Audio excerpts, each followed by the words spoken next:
Good evening, all. It's 6 o'clock. I have just had a text from Chairman Hutter. Please, on my way from CB, Click Bond, I emailed late departing Lax, but we'll get this thing going, and I'll gladly turn the gavel over to him when he comes in. Could we have a call to order and a roll call and determination of quorum, please?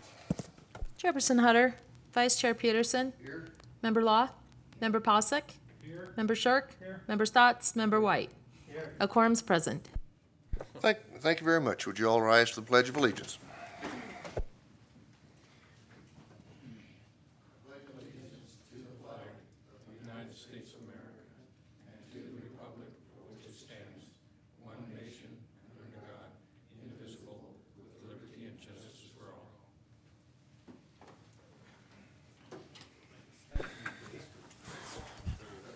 Okay, time to consider the minutes of the last meeting. Do we have any comments on that?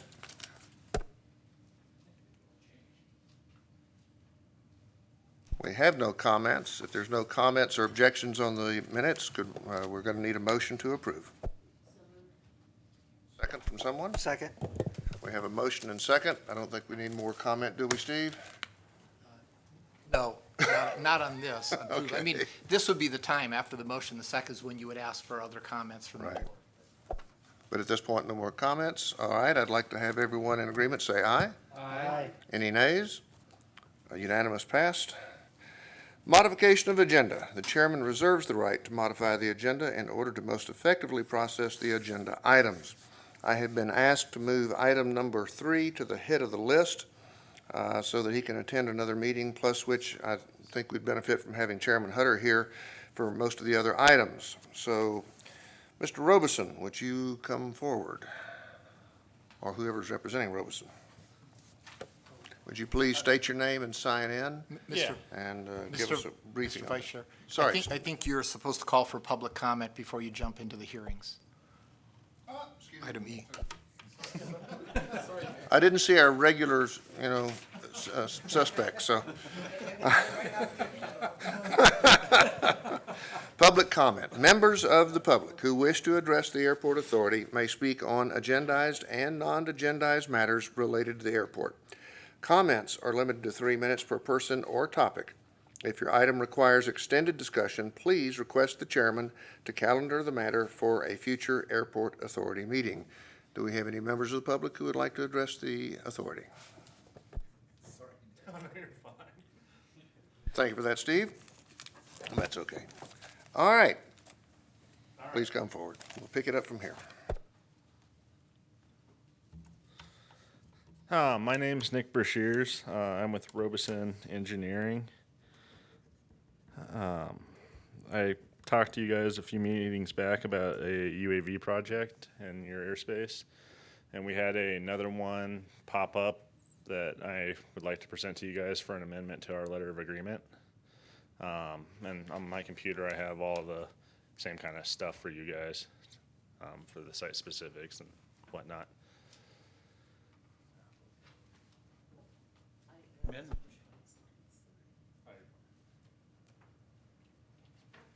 Steve, while he's getting organized, just remind me, do we have a previous agreement that's already been approved and in place for the other item he's referred to? That's correct. The authority approved an agreement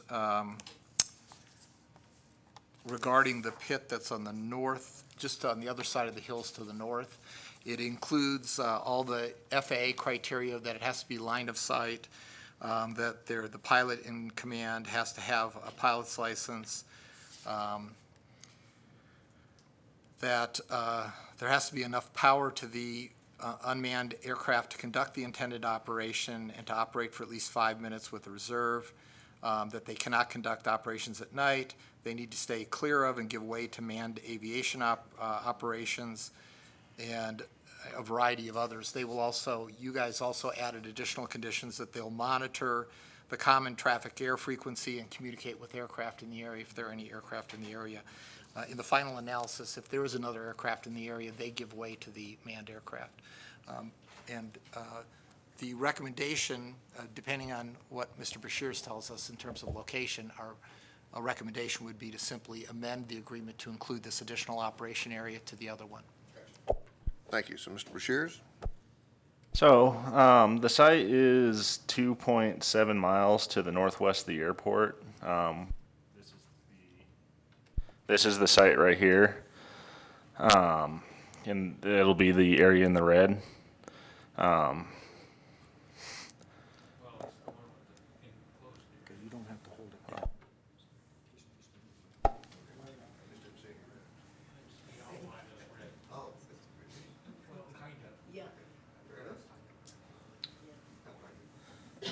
So this is the site specifically. It kind of is in the same situation as the other site where it's embedded in the hills.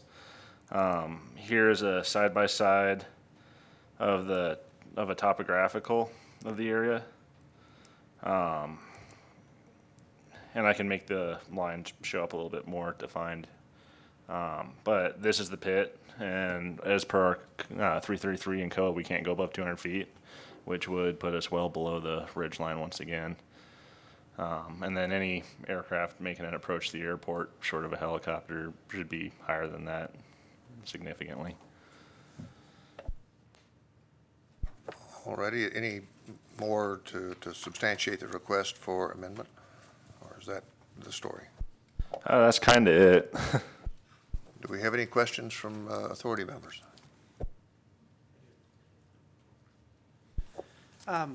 Steve, wasn't that agreement that we put in place a few months ago specifically for the Cinderlight pit? So this would be a whole new agreement, correct? Not an amendment or an extension? I don't think the other one was Cinderlight, but it was a different pit. I thought it was on the north side of the ridge, not the south side where Cinderlight is. But I could be mistaken.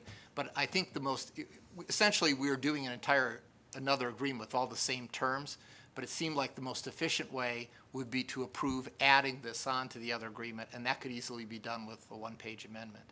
So I'm just looking at efficiency of documents. So the original agreement was not to a specific site?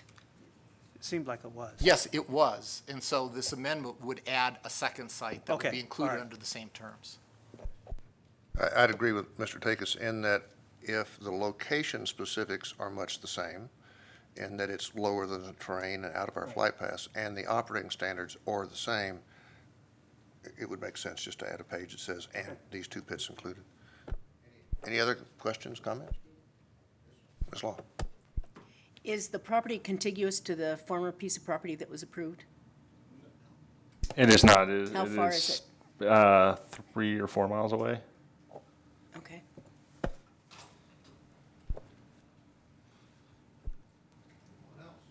Anyone else? I see Chairman Hutter is here. After a quick briefing, I'll turn it over to him. Carl, we're taking number 3 first because he needs to leave, and then we circle back, and the request is that we simply amend the existing approved agreement. Needs to explain the physical conditions and the operating standards, just add a second. I just measured it off. It's 3.25 miles.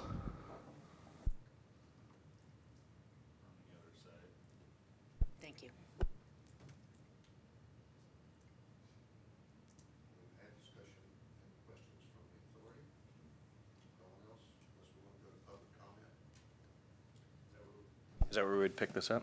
So we pick it up. Thank you very much, very much put upon Vice Chair, and apologies for my lateness. Comments from the public on this item?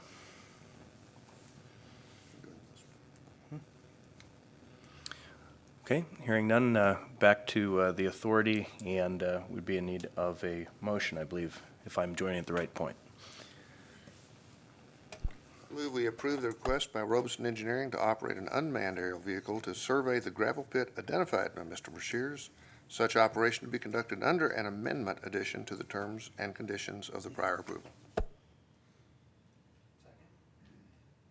Okay, we have a motion and a second. Any further discussion? Hearing none, we're in need of a vote. All in favor? Aye. All opposed, if there be any? Hearing none, the motion passes unanimously. Okay, so if I'm not mistaken, this takes us back to the top of the agenda with public hearing number 1. Okay, public hearing number 1 is discussion and possible action to approve the request by Dr. Raymond Graber for the construction of storage rooms inside of hangar H23 in the Carson Executive Hangar Condo Association. Guidance to airport staff on identifying construction regarding authority approval. And I think the first thing that we'll do on this item, I'm going to actually let Vice Chairman Peterson open up here, but really this is a follow-on from an item that we had started discussion on last month. And really the comment I'd like to make is that as we approach our duties and our authorities under the Carson City Municipal Code, I think it's very important that this authority recognize that its primary duty is to encourage beneficial and helpful operations at the airport that enhance the community and frankly serve the public, serve the community, and serve the tenants of this airport. It's our interest to keep this a happy and healthy place where flying and building of airplanes and flight activities can thrive, and something that can be a really additive part of the economic environment here. And I think in that spirit, what we're going to talk about really looks at, for the first time maybe we've approached this in a while, the way in which the authority interprets its responsibilities to interpret Title 19 of the Municipal Code. And this is a great opportunity to do so, and I'm going to turn it over for further comment to Vice Chairman Peterson to open this item up. Thank you, Chairman Hutter. I'm going to make it as short as I can. That may not be possible. I just appreciate everybody's tolerance and participation. The issue of Dr. Graber's modification sort of crept into my view, and I didn't think much about it. And then we forwarded it from last meeting because you couldn't attend, and that seemed appropriate. But I was bothered by some of the things I had heard. And so I asked the manager to kind of give me his understanding of the situation, and I talked to a few others. And it came to me that we had gone off the path, possibly significantly off the path. So I did a lot of research over the last month, which I did present to our counselor. He seemed to concur with my conclusions and directions. And so I kind of wanted to begin by going back a little bit. I first served on this authority, I forget, 6, 7 years ago. And when I was encouraged or coerced to serve, I immediately began hearing from people at the airport that I'd never met before. It was all kind of new. And the one thing I heard from everybody was a fear at that time of warrantless searches of their hangars, which they certainly viewed as private property. And I sort of looked at it, and so after hearing from enough people, and I never saw any effort to initiate searches of people's hangars, but there was enough fear out there, I thought that our tenants, our customers needed reassurance on what the temper of the authority was. And so I proposed a motion which was adopted. And it essentially said, and I'm paraphrasing here, that there would be no searches of the hangars without specific and prior approval of the authority unless it was a matter of imminent safety, in which case any such search would have to be documented and explained and sort of stand the grill by the authority at a later date. That's, as far as I know, a continuing formal motion, unless it's been reversed since the time I was on the authority. So as it came clear last month and some days preceding that, it appeared that our manager had attempted to search your hangar looking for information, and that would have been done so, at least to my knowledge, without the authority of the authority.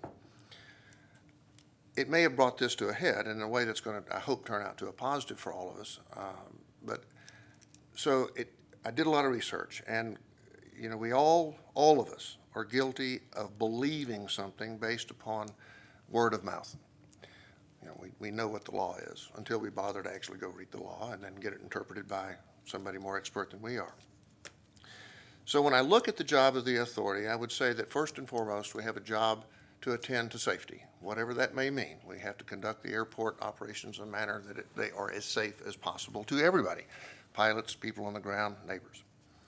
We have the duty to conduct the affairs of the airport consistent with the regulations that guide us. But something that goes often unstated is that that is also consistent with a reasonable interpretation of those guidelines. Even our Constitution of the United States requires 9 Supreme Court justices to interpret it, and they don't always agree. In fact, they rarely agree. So clearly, there's a duty to thread the needle when we are interpreting our regulations. I'm of the opinion, and I'm asking the authority ultimately to get behind this, that as Chairman Hutter said, our choice in interpretation should be the least intrusive, consistent with the regulation, not the most intrusive that we could interpret it to be. We don't want to run off customers. At a dinner last night, I actually heard from a fellow who has relocated from Carson to Minden.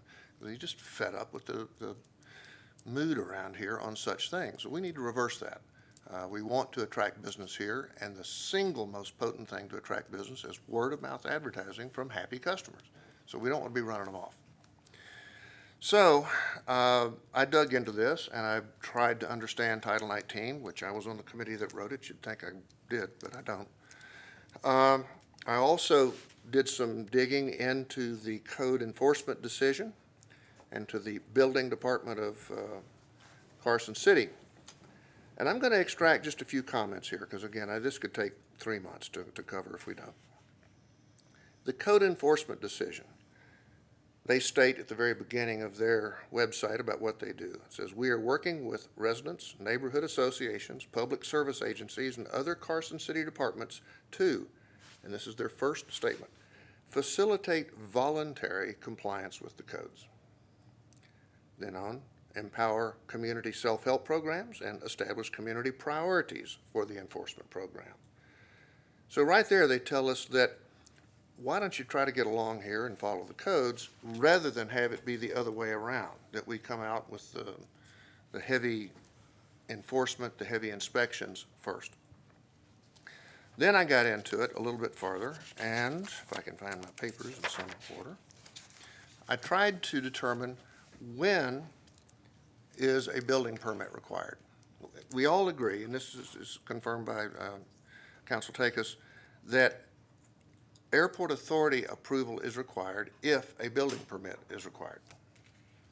And then as I began talking to people, I would hear, well, a building permit is required, and sorry, Morris, I'm going to borrow from your help, when the cost is $1,000 or more. None of us could find that language anywhere in the codes. But that happens. Our neighbor says, well, I had to do it because it was $1,000, and suddenly that's the law in our head, and it turns out it's not. But if I actually I did refer to the building department, the thing that comes out in every section is a building permit is required for building a new residence, and in another section, a new commercial property. And they go on how you can find a checklist to assist you in determining what kinds of documentation and so on. There is a whole nother multiple pages on the exemptions, the specific exemptions that from having to have a building permit. And then there's quite a list on the commercial site that, and some more specificity on what is required. My impression, which I'm offering to the authority here, is that the building department has gone out of their way to minimize the intrusion. Yes, a new property, a new building, you got to have a building permit. But they're pretty lenient when it comes to alterations, modifications, refitments, and so on. And the language is extremely vague. And I think that all of us are given an opportunity to interpret those. They actually have gone so far to say that some of these building permits require lengthy process. That would be a new property, but they have a same-day service. You can march up to the counter, say, do I need a permit? Here. And they would say yes or no based on what you've told us. And Tim, you could correct me, but I understand from what I heard last month that you actually asked if they would make an inspection on Dr. Graber's property, and they said no. Is that? That's not correct. Okay, well, that was my recollection of your statement. Was there a request by you for them to come do an inspection? I requested that the building department come and inspect Dr. Graber's building because of the structure. What happened was I decided, and I've talked to Carl Hutter about it, Okay. try to be reasonable. Okay. And so I asked the building inspector when he did show, if he would just hold off. Just give Dr. Graber a chance to come before the authority, get the permit, and we'll move on from there. And he respected that, and that's where it stood. Fair enough. There is a published enforcement procedure where a person, an individual, can file a complaint to trigger an enforcement or an inspection and an enforcement. But nevertheless, and I would come back to one of my opening statements, is that there is an active passed motion here that we shall not initiate any inspections of hangars without the prior approval of the authority. So that's still our operating guidance at this point. And it was put there to prevent sort of this sort of thing. In any case, as I go down through this, I ask myself, what works here?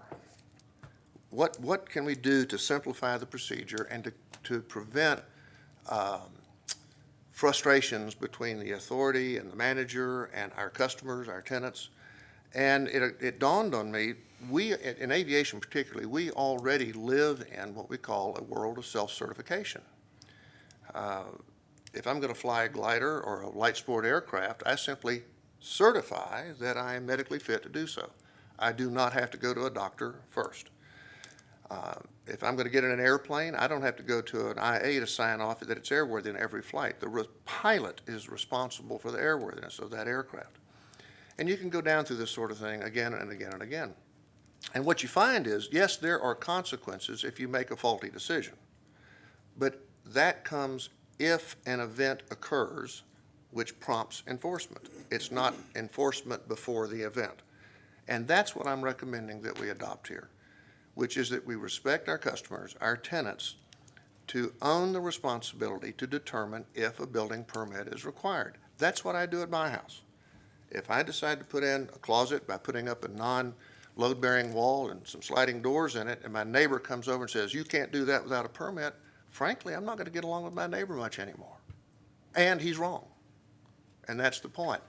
We should not seek active enforcement. We should let the building owner, Council Takis may clarify my language here, because owner, tenant, who exactly is responsible, ask himself, herself the question, do I need a building permit for this? Gee, I'm not sure. I'll go to the building department. They said yes, they said no. But we should not require them to report. We simply should require them to come forward and say, I have found out that I do need a building permit, therefore I need airport authority approval. And here's my plans, would you consider it? And we would, of course, handle that as a matter of course. If they don't, if they determine either by reviewing the available information on the building department's website or by going to the counter for self-help on the same day, I think we should respect them and say, okay, they've made an informed decision. Let's carry on to the rest business of this airport. So that's what I've brought forward. It's as short as I can make it, but everything I read, everything I turned over supported the idea, the concept that we live with every day. When I turn in my income tax report at the end of the year, I sign that I attest it's as honest as I know how to make it. They didn't require me to have a CPA to file my taxes. And that's the approach I think we ought to take. Turn it back over to you, Chairman Hutter. Well, thank you, Vice Chairman Peterson, for that analysis, and it's one that I think speaks to some themes that I very much agree with, which is that personally speaking, again, which side of the bandwidth should we find ourselves on? One item that I wanted to kind of check in with Council Takis on in the sort of interpretation that you just referenced, Don, is the element, however interpreted or stated directly in the code, that if if a modification or construction requires a Carson City building permit, then it requires Carson City Airport Authority approval. Is that something is that an accurate statement as it's laid out? Or is it even if it requires a building permit, it may or may not actually require Carson City Airport Authority approval? No, you described it, the first description was accurate. The yardstick is, does it require a Carson City Building Department permit? If so, then it requires Carson City Airport Authority approval. If not, then presumably it does not. When we did Title 19, we weren't looking to create an extra set of building requirements. That's not our skill set. And so what we're doing is deferring to the Carson City Building Department, and that's the measure of whether Airport Authority approval would be needed. Could I ask maybe a question that, I don't know if this is a realistic scenario. The Airport Authority, outside of any sort of, there may be some scenarios that that would raise concerns with us for the safety of navigation and, sort of an airport unique scenarios where in fact we might have cause for alarm around a modification or construction that might not raise the attention of the building department.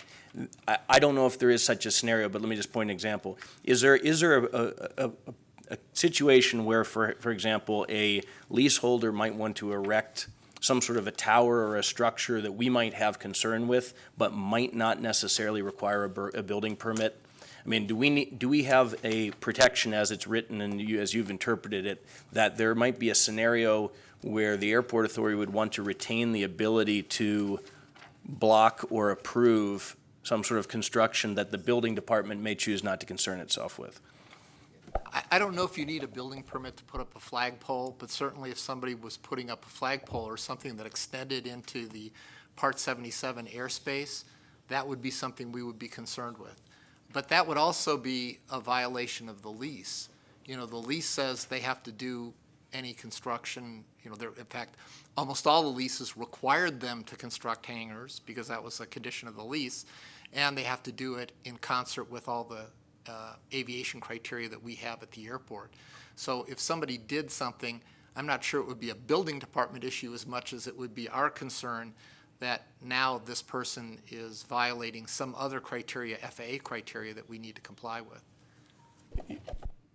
Yeah, I just Engineer wanted to Clegg. mention that if a tenant was to build something on the outside of the hangar, like a flagpole or anything like that, they would have to file a form with the FAA, and then they would do an airspace analysis. So that's actually already in place and not something that the airport authority would need to rule on. But generally, we review it beforehand for the tenants because Sure. we know what the answer is going to be. Okay, and just to give some context, where am I going with this? Your Honor, where am I going with this? I just want, if we're headed, as I might recommend we do, if it's in the authority's agreement, is moving to to reaffirm or to affirm an interpretation of this section of Title 19 to say that if the building department does not require a permit, then the airport authority does not require, itself to get involved in approving. I just want to make sure that if that's a direction that we're thinking of heading in, that we're not leaving something uncovered where in fact the building department might not care and we do. That's really where I'm just going at.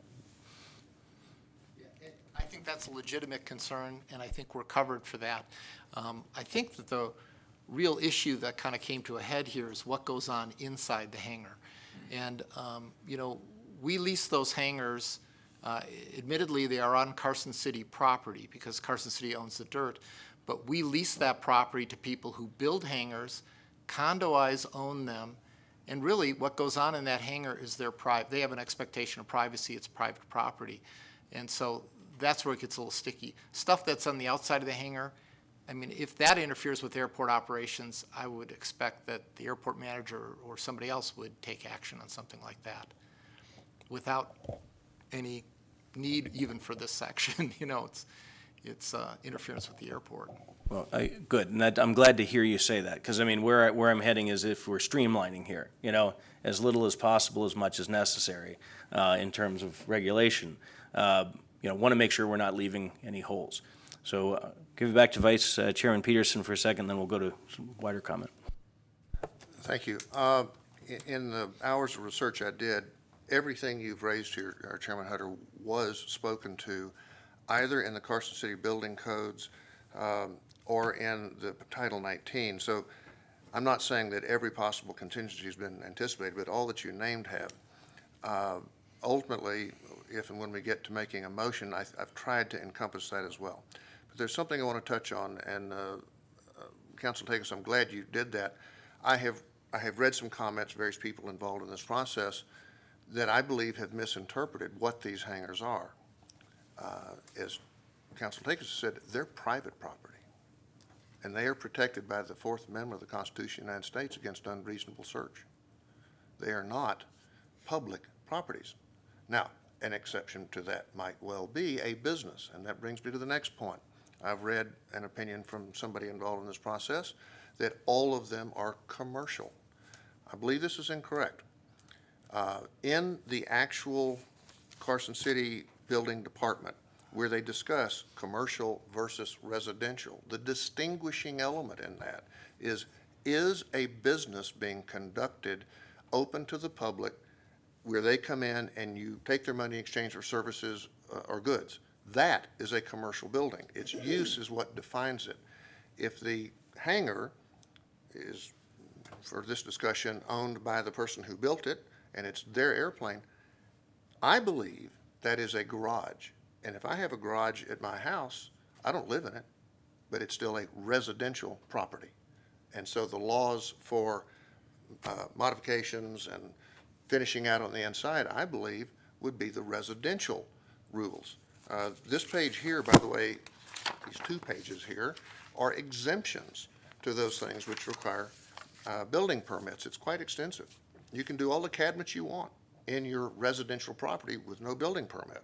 So when we come into the questions like we're facing here, I would have said that the owner has determined, because it's a residential private property, no building permit is required. And so carry on.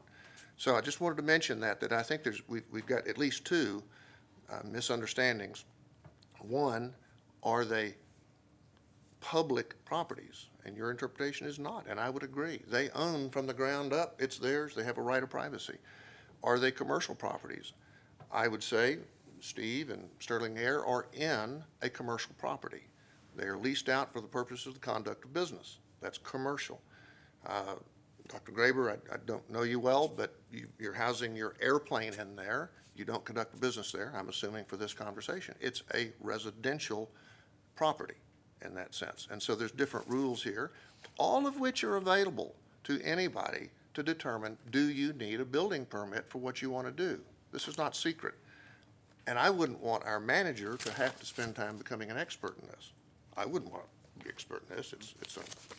I'm not even sure if Jim Clay, who does this for a living, is an expert in this. And which it brings me back to what I'm saying is, how can we streamline it, get the most work with the least drag? Back to you. And furthermore, it might be suggested here, and I think it has been said perhaps in council's report, it's not necessarily the interest or the place of the airport authority to get in the business of determining who needs a building permit and who doesn't need a building permit. I think, as Member Peterson has said, there is an expectation of how that works. Member Posick? Yeah. Now that this particular cat is out of the bag and the city's been invited over there, what's their opinion of this? I don't know. Is it a permittable or is it not permittable? Well, I'm going to turn to Manager Rowe, who may have a comment based on his interaction with, that may not fully answer this, but with your interaction with the building department. I spoke extensively with Sean Keating, who is the chief building official with the building department, and gave me a lot of really good information. I'm not, I can share the answers, but it'll be a lot of back and forth. And he volunteered to come to the meeting and brief the authority on the building department policies, the code, municipal code regarding the building, how they feel about the airport, and so on and so forth.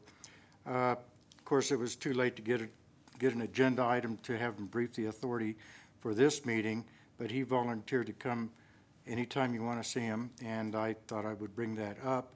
If you would like to agendize that for next month and have him brief you on what the city, how the city feels about airport property and the buildings on the airport property. I think that that might be interesting, but I would say informational, because I asked that question, I think that Member Posick asked that question to understand whether, because of the knowledge or the conversation that's been started with the city, there was something that had been opened up where we now had a clear expectation of taking or not taking, blocking or not blocking some sort of action.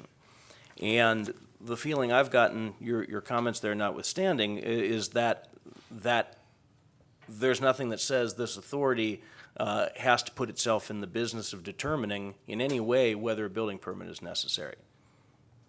Okay? I mean, that, and so while it might be interesting for us to all learn more about these things, I would still maintain that we are within the right to say that's not our decision to make, and rather say, tenants, you need to go out as any other tenant, as any other property owner in the city needs to do. Make a decision for yourself as to whether you do or you don't need a building permit. And if you do, we have some language that suggests then you need to come to the airport authority for subsequent approval or ratification, if you will, of that. But I don't see any reason to busy ourselves with things that we're not needed to busy ourselves with. I don't think that by taking ourselves out of that decision-making process, we expose the airport to any risk, the users of the airport to any risk. As Engineer Clegg and Council Takis have both said, the area that I sort of explored a little bit about, well, wait, is there something that might not be covered by Carson City Municipal Code, Buildings Department permitting rules, but might pose a risk or jeopardy to the airport? As you point out, there are other things that catch that, like the FAA regulations. And if we started seeing some action being taken that would endanger operations at the airport, we've got plenty of other mechanisms by which to halt that. So where is this all going? I think that as it applies to Dr. Graber's matter, I think we're having this conversation first to really, in this specific case, and it's a matter of precedent and policy going forward, saying, you know, come to a decision as to what we are or aren't feeling necessary to concern ourselves with, decisions that we do or don't need to take in the business of our tenants. I mean, there are plenty of things that we probably do need to get involved with, and those are well spelled out. I'm not sure that this is one of them. Vice Chairman Peterson. I've got a couple of other things related to this. Tim, I'm curious. I read some notes from you that circulated back, finally coming to me this morning, and I don't have that piece of paper, so I'm just asking for clarification. In your conversations with Mr. Keating, I got the impression that either you thought or he thought that all of our hangars were commercial buildings. Am I remembering that correctly? His statement to me was that as far as the building department is concerned, all buildings on the airport are considered commercial. And that, even though they're privately owned, because I asked back, even if these are privately owned, he said it doesn't matter. The building department considers them commercial. And just to clarify, Mr. Keating's role is what down there? He's the chief building official for the city of Carson City. Fair enough. And so he's going to be speaking for the building department. I will just say, and I'm kind of supporting Chairman Hunter here, that his interpretation could be wrong. He's perfectly allowed to say that's their opinion today, but what I find when I'm dealing with people who are not pilots, not familiar, they kind of assume all of us are running businesses with these big, expensive millions that we have tied up in our 45-year-old single-engine airplanes. So I suspect there would be a difference of a 50-year-old. There might be a difference of interpretation on that. Mr. Takis, do you have any comment on my interpretation of commercial versus residential in this case? And I apologize, I have not researched the issue. I understand what you're saying, it sounds reasonable. The leases do not permit business activities, those leases that we're talking about, the ones that are storage of aircraft. The flip side is we don't allow them to be residences, you can't live in them.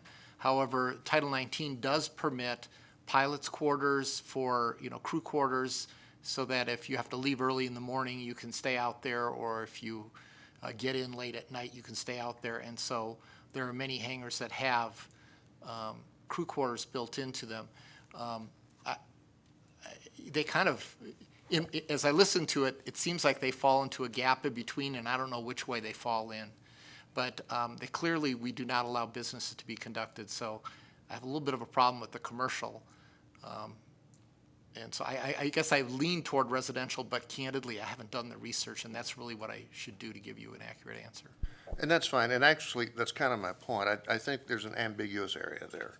I don't think it's automatically commercial because one conversation with one person in the government says, well, this is my opinion, could go elsewhere.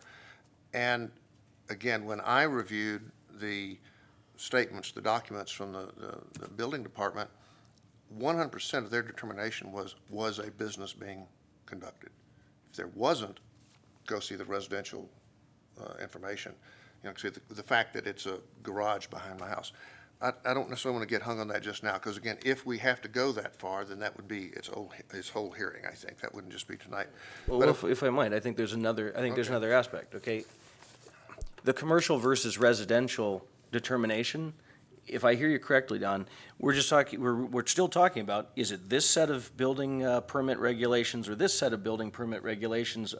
With all due respect, I think that the main thrust of what we're saying is, that's interesting, and that might be something that a tenant wishing to do construction would need to concern themselves with at the building department. But once again, both neatly in the category of not our problem. If we are interpreting this the way that I think we're saying, in interesting detail, but again, not necessarily material to this conversation.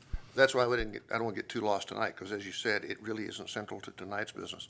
Another element that came up in discussions was this, though, and it's probably the last thing I have to say on the subject, and it was that the airport authority had the right and the duty to protect the quality and value of the hangar that we were going to own one day anyway, that we had a right to essentially micromanage its nature until that day that we took possession.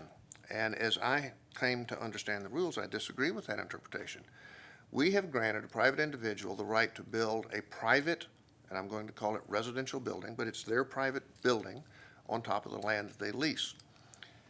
We required building permits for a new construction, and that language comes up everywhere in the building codes. At the point in time their lease expires, as I understand from Council Takis, our authority allows us to either say, you have to tear it down and remove it entirely and give us back our dirt, or we're going to take ownership. Now, my opinion, and it's a question, is if we have the right to tell them at their cost to tear it down and remove it, I would say we also have the right to say, take out all of those things which were not specifically approved by the airport authority, essentially guaranteeing us the power to regain the property that we approved and as was condition. So I don't see that we're at any risk, even if an owner steps outside the bounds of building permit constraints. I know the house I bought some number of years ago, it missed a lot of code stuff. I said, lady, you want me to buy it? Fix it. She fixed it. And that's the power of capitalism, is if you want to make your money, you close the deal. So I think there's a check and balance here that protects the airport from every direction. So back to you. Well, thanks for that observation as well, and it's important in the downstream analysis of that. Member Posick. Yeah, this is directed at council. Those are condominium associations over there. They are a Class 1 FBO, is that correct? That's correct. That's how we categorize it. To me, Class 1 FBOs then are a commercial entity, because that's the only thing that can be a Class 1 FBO. The definition of a Class 1 FBO is a lease in which the lease is directly with the airport authority. Class 2 is where a lease or use of property is with another FBO. That's the distinction. I don't know that that answers the question. I guess that's my answer to your question. I think I see where you're going. You're thinking that that may be helpful in determining whether it's commercial or residential. And I kind of come out the same place the chairman does, which is that's not our decision to make. Let the building department make that decision and let the hangar owner deal with the building department. They're the experts. Okay, at that point, that's, guess where we're headed, is to Dr. Graber to say yea or nay. Don? I agree that there's two parts to this agenda item. One is Dr. Graber, who's been sitting very patiently there. If at some point we've exhausted the conversation on this, I do have a motion that I believe will help clarify all this and let us conduct on a repetitive, consistent basis into the future with additional tenants. At this point, other comments or questions from our authority? If not, then we can turn to public comment and question on this matter. And I don't, I would say, obviously, Dr. Graber, this is an opportunity, to comment certainly for you as well, but I might suggest that until we clarify the question as to whether we need more detail at this time on your matter, it might not be the best or the most efficacious time to do so. Because I think that we do first want to, if we have any comments, this is an opportunity on this matter of the topic at hand, which I will call the determination of the airport's scope, thank you, Linda, of authority and the interpretation of Title 19 with regard to this business of do we determine, are we in the business of determining whether a building permit is necessary? So if there is no public comment on that aspect, okay, Mr. Hartman. And if you'd please sign in as you're coming on up and introduce yourself for the record, please. I'm Bill Hartman. Chairman Hunter, if I understood what you said, just clarification for me, the airport authority is not concerned if it's a residential or a commercial property, is that correct?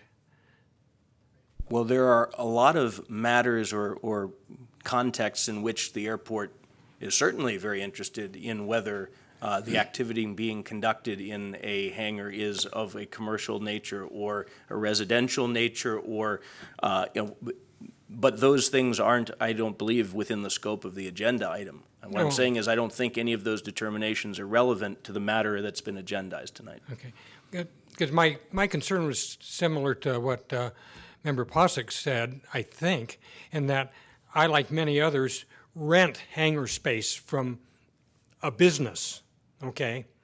So it's not my private property that I own. It's not my hangar. I'm paying money to somebody, and in return, I have the right to park my airplane in there on a month-by-month basis. And that seems like it's a commercial activity to me, not a residential activity. But I don't know. And I don't know if that They're in needs the to be business of determined or renting not. you a hangar. Council takes. I don't think it really answers the question. First of all, in terms of residential, just to be clear, the airport authority still needs to be concerned with whether people are living in their hangars. That's not what we're talking about. I understand. What we're just talking about is which box does it fit in for the purposes of the building department? Is it residential or is it commercial? And in truth, it fits someplace in between, and I don't know which, if you have to force it into a box, I don't know which box it forces into. In the instance where you describe where you're renting space from somebody who actually owns the condo ownership, I would view the person who owns the condo ownership as the owner and the person who has the obligation to determine whether a building permit is needed. I would assume that since they've rented the space to you, they would do it in concert with you because you're in the hangar and presumably you have some kind of rights to be there. But I think that part of what this illustrates best is that it's very difficult for us to try and figure out which box the building department wants to put it in and which rules they want to apply, all the more reason why we should let the building department decide the building department issues, yeah. And so that's where I get on that. Okay, well, thank you. Thank you. Any other, yes, public comment, please. And please, as you sign in, introduce yourself for the record. My name is Frank Hublo. This is just going to add or subtract. I went to Southwest Gas to apply for gas to heat my hangar, and the guy was charging me commercial rates. And I said, there's no business going in there. This is just pure my own private stuff. And he paused and sat back and he said, do you live in it the majority of your time? Do you sleep most of your nights in that hangar? And I said, no, I don't. And he said, reality is there's residential and everything else. And he said, just for efficiency, we call everything commercial, but he said, I can assure you that churches and hospitals and the Salvation Army all pay commercial rates, even though they're not commercial. Their definition. Thank you for Residential and everything else. Thank you for sharing that. You know, I mean, we're learning about all sorts of things we never knew that we would learn about, and that's what makes this fun. And I appreciate very much the color on that. Okay, Vice Chairman Peterson. Partly in response to Mr. Hartman and Mr. Hublo both, to narrow this back down, all I believe the authority is really concerned about in the subject is, does the work you want to do require a building permit? What I discovered is the building department, not the gas guys, hadn't talked to them. The building department has two paths to determine, is it a commercial property or a residential property? 100% of their language to define that it's a commercial property is a business being conducted. So, for instance, I can own a house. People live in it. Maybe I own it and rent it out. It is still a residential property. If they start running a daycare in there, it just became a commercial property. The house looks the same. They may actually live there, but it's now a commercial property because they have customers and they're conducting business. So it has nothing to do with the nature of the building or even whether it, for the purposes of the building department, whether anybody actually lives there. Is there a business? There isn't a business. And it isn't, I think you were talking about, the owner who has a business of renting you the hangar. Is it a commercial building according to the department? Are you conducting a business? And last I heard you weren't, so but enough on that. So. Any other questions or comments from the authority? Hearing none, we would be in need of a motion if there's one to be made. I have a motion. I move we clarify the intent of Title 19 as regards the need for airport authority approval of construction with a hangar, that we place the primary duty to determine the need for a city construction permit to rest with the hangar owner. Notwithstanding, we confirm that any construction that will modify the primary structure of the originally approved hangar, including load-bearing structure, external walls, or additional external structures, must receive authority approval whether or not it requires a city permit. I second the motion. We have a motion from Vice Chairman Peterson and a second from Member Stotts. And further questions or discussion from the authority. Member Shirk. My question is, the line that says, confirm that any construction that will modify the primary structure of the original approved hangar. I think that leaves open the door to anything. And certainly, anybody could propose an amendment to the motion. As I tried to consider this, if whatever was originally approved, was applied for and approved, in concept, we have the right to take possession of it at the end of the lease. Any modifications to what we will eventually own should require additional authority approval.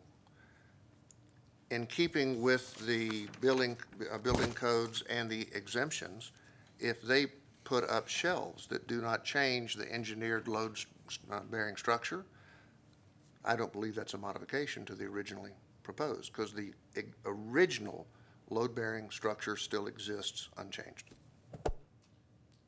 If I'm hearing your question correctly, Member Shirk, and maybe just to clarify, I think where Member Shirk is going is, well, wait a second, the thrust of your motion would appear to be basically saying the airport is not in the business of determining whether a construction permit is required. However, and it sort of then goes on to say, if there basically is a modification to the primary structure of a structural nature, load-bearing nature, et cetera, oh, by the way, we will require authority approval whether or not it requires a permit. So are you getting at, Jim, the question that it seems to be a little confusing, that there seems to be two things going on here in the motion? Yeah, I think the motion should end with the word, or the words, to rest with the hangar owner. I think starting when you go with notwithstanding, I think all that should be stricken. If a building permit must be taken out for the original structure to begin with, I think we're covered both ways. I mean, it's a primary duty to determine the need of a city construction permit to rest with the hangar owner, period.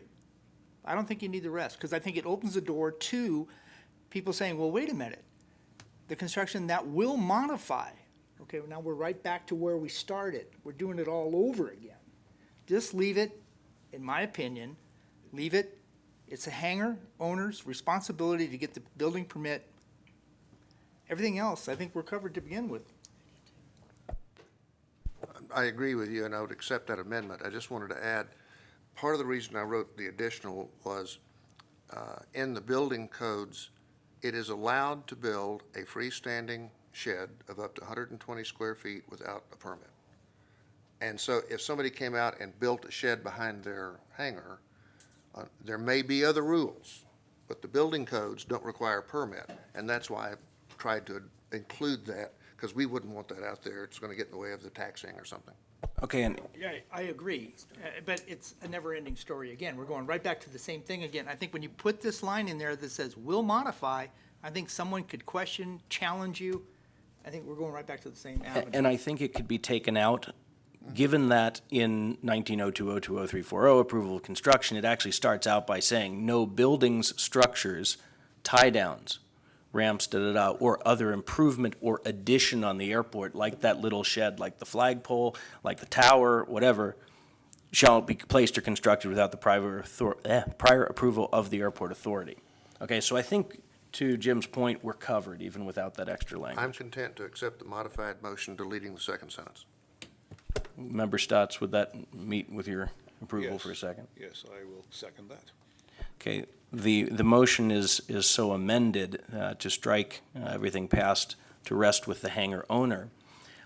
I would like to ask the question that if the motion was accepted as presented, it seems that we clarify that the need for a permit rests with the determination of the hangar owner. Is there anything else that needs to be said that, to the extent of, if a permit is determined to be required, by the building department, okay, then authority approval shall be required as well, or is that redundant to something that's already understood? I think that's already covered with the language. Any modification that would require a Carson City building permit off the airport shall require one on the airport. So I think that statement's already made, the equivalent statement. And is the one that is required on the airport, meaning, does that mean airport authority approval? Because it says anything off the airport that would require a building permit shall require one on the airport. It's basically, as I read it, just saying the airport is not a special land that building permits do not apply. I don't think it necessarily speaks to the fact that the airport authority has to approve something on the grounds that a building permit has been required by City of Carson. Well, there's this other sentence in there that says, without airport authority approval, no Carson City permits will be issued. So it kind of puts you in a There we go. in a catch-22, so. Okay, so see how nice and tidy. There it is. That, we got there a different way. Okay, so let's see, where are we here? We have a motion, a second, we're at discussion. Do we go to public comment or question on the motion, Steve? I can never remember if you do that on a motion level or not. I think you already took public comment. You did the Prior to the motion. motion. And so now it is only comment by other board members and then you go ahead and call for a vote. Excellent. Any other comments or questions from the authority? Hearing none, we stand in need of a motion. A vote. All in favor? Aye. All opposed, if there be any? Hearing none, the motion carries unanimously. So with that now agreed, there is a question that I guess concerns Mr. Graber's agenda item, Dr. Graber's agenda item. And it really hinges around the question of, is a building permit for the work being done required? And this would probably be a good time for Dr. Graber to come forward and perhaps be asked that question to the extent that the answer is known, because that will drive what happens next. And if you would, please fill in your name on the sheet and state your name for the record. Good evening. Merry Christmas. Merry Christmas. Chairman Hutter, it's been well over 25 years since I've seen you. And it's nice to see you again. You as well, and if I'm not mistaken, 86 or better, please? 86% right? or better, please? Is that? Yeah. That's right. It was always a please with it, too. Thank you for that. I run into folks of your age in the grocery market with that same thing. Thanks for remembering. And oh, by the way, teach your children. Absolutely. Still got them all. For those that don't know, in a previous life, I was a pediatric dentist. And so I came to this fair community after 31 years of education and dropped on this town about the highest level of pediatric dentistry that was available in the country. And I brought all the machinery to do that into my office, and it was my pleasure to have this young man as a patient a long time ago. So with that, I'll tell you a story. Several years ago, there's just a lot of space in these large hangars, and it's just not used. And so I wanted to build a shelf to store on, and it was going to stretch across the back of the hangar, and it was going to have a hole in the center of it so that an airplane tail could get into it. And in order to go to all those years of school, I used to dig ditches and carry lumber as a laborer. That's how I fed my education. So I knew that I'd be smart to get somebody to look at it, and I took it to an engineer, and it made me some blueprints, and I simply couldn't afford the money to buy the materials to build it. So now, 7 or 8 years later, I don't know, it was actually some time ago, 7 or 8 years later, I had gathered up enough money to build this shelf. And so I just ordered some materials from Meek and started doing it with 2 of my brothers. Happily, I'm the oldest of 11 children, and I have 6 brothers, and these people are very helpful to their older brother, because I just tell them, I changed your diapers, get in here.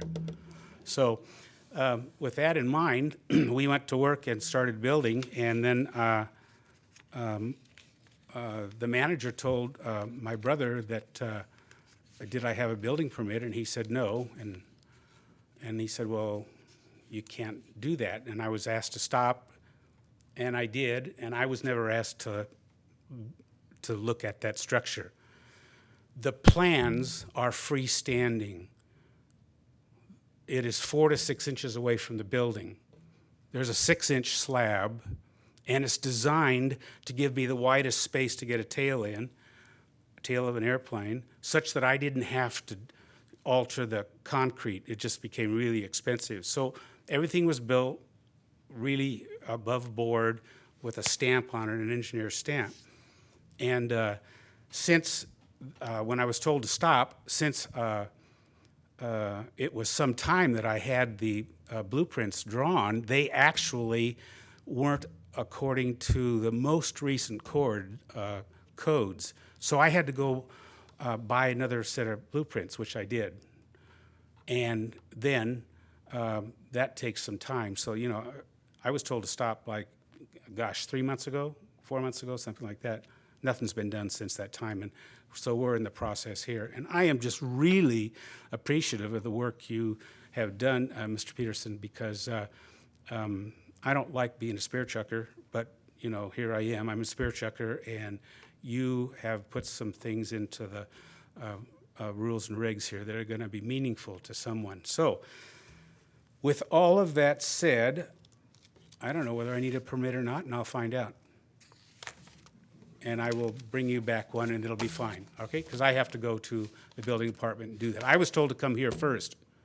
Now it's clear to me that based on what you all have said this evening, I think rightly have said, that that I need to go get a building permit if that's asked of me, and then I will bring it to you.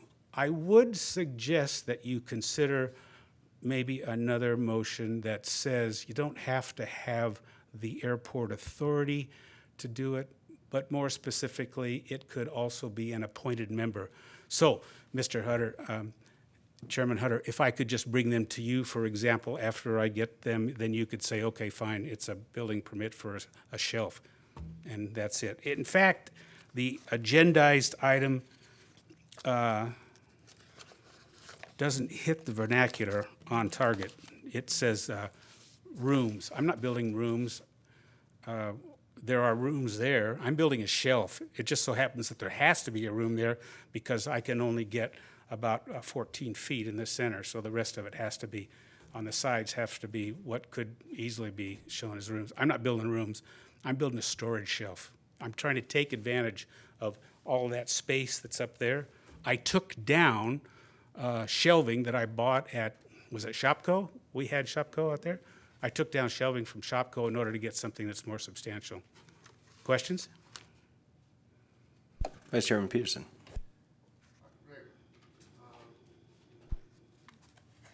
My intent was to make it easy and to where you don't have to come back and we don't have to have a whole lot of back and forth. And we also wanted to get the authority out of the being experts in building permits. Sure. So I just want to read you something. Work exempt from permit. I'm going to find it here in a minute. I may not find it, but I'm larger than 120 feet. It doesn't matter. Good. Internal finishing, including cabinetry, is exempt. Well, that's what this is. This is the standalone structure. I mean. Is it a cabinet? It doesn't touch. In the same function Yes. as a cabinet? Yes, absolutely. It's a I standalone would structure. invite you to tell Doesn't us touch that it does anything. not need a permit and have a nice night. Yeah, I think you're on target. I really do. Yeah. And again, I'm not, this is not the first time that I've been involved this way in being, you know, here I'm redundant, being a spear chucker, but I think it's correct to have done this discussion, et cetera, because these are generally nice people that are over there, as you all know. Dr. Graber, to the extent it's appropriate, I'm sorry you had to spend the extra time and go through this and to have a delay, and I'm very sorry that you were told to stop the work. My interpretation tonight is that that was inappropriate guidance, and the building permit exemptions tell me, citizen, not authority member, Right. that it would never have required a permit. All is well that ends well. So I would modify one thing, which is to say that with regard to the stoppage of work, which was frustrating to me as well, and to Manager Rowe, and I think to all of us. But it was also, I think, appropriate given what our understanding of what our duties might be at that time, and certainly of Tim's understanding of what his are in light of that of that understanding from the authority. He did consult me as to what my thought was, and frankly, we concurred that the right thing to do would be to ask you to stop. Not without a big piece of that being lest we get to a place where we'd have to come back and say, Dr. Graber, you need to tear that down and start over because something wasn't done in accordance with, okay. This was, and I'm glad you see it this way, this was a very useful conversation, and I want us to continue to have these, and I look for other good opportunities to visit how we interpret the regulations that that govern us and that we have a responsibility to uphold, in a few other contexts as well. And I think this has been a great opportunity to do it and to, again, kind of set an interpretation that is in the best interest of the airport and of the community, and is helpful, not hurtful, to those of you who've chosen to invest in our airport. Right. So, I appreciate your being the subject of this and, It's a joining heavy the burden. public good. Yeah. Well, I think it's worth mentioning here at the end, too, is that this airport's much different than a lot of airports that we have all flown into, in that this land was gifted to us. There's not one federal dollar that was used. This is the old John D. Winters Ranch. Secondly, due to the fact of a previous chairman, Neil Weaver's hard efforts, no federal funds used for utilities to these buildings, none. And I'm a private owner, so we are not looking at any federal dollars here in Carson City to do these kinds of things, and that's a good deal. And so, I'm real appreciative with that background to see Mr. Takis's comment that there's a bit of a privacy question here. So, There is. thank you all very much. Have a good night. Thanks, Dr. Graber. See ya. It's good. And do you need Dr. Graber as well? Oh, okay. It's both Dr. Graber and council. Okay. Speak up. He won't run away. I guess Graber? Dr. Dr. Graber, we need you for one more second. One more question Member here. Posse. Excuse me. And this is between you and council. Now that I brought this up before, this particular cat is out of the bag, are you going to ask the city for a definition of this requirement? Because if you put your building up and they come in and say at a later date that this is not correct, now what do we do? Well, it's the same thing that happens when I put something into my house and then I go to sell it, and the person says, did you get a building permit to do that non-bearing wall there? You added on that little sunroom there, and that sunroom is that large. Can I see the permit? And so in this case, it really becomes a question for someone who wants to buy my hangar.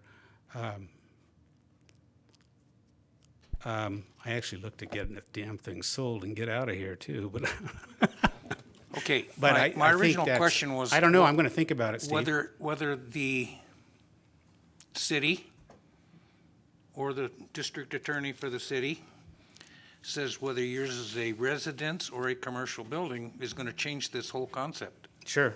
And I guess if my neighbor rats on me, then someone would come and investigate. Then the city might get a legal thing from the judge and demand to see the inside. I mean, I guess it could go on and on, Steve. Right. So That's what I'm trying to stop. I haven't made up my mind yet. Okay. So I think that, one more comment and close, and that's this. Based on the reading that we did tonight of the code, the sequence of events is that if a building permit is needed, it won't be issued until Carson City Airport Authority has given its approval. The question that I actually have is the city actually aware at the building department of this requirement of Title 19? And will they issue a building permit if one is required without coming to see us? And have we had any recent precedent to suggest that they know that they know of that requirement? I don't know. In my discussions with them, I haven't brought that up. I see the sequence as somebody determines in the first instance whether they need a building permit. As Member Posick points out, hey, the risk is on him. That's correct. If he needed one and didn't get one, he's the one who's going to have to pay the piper later.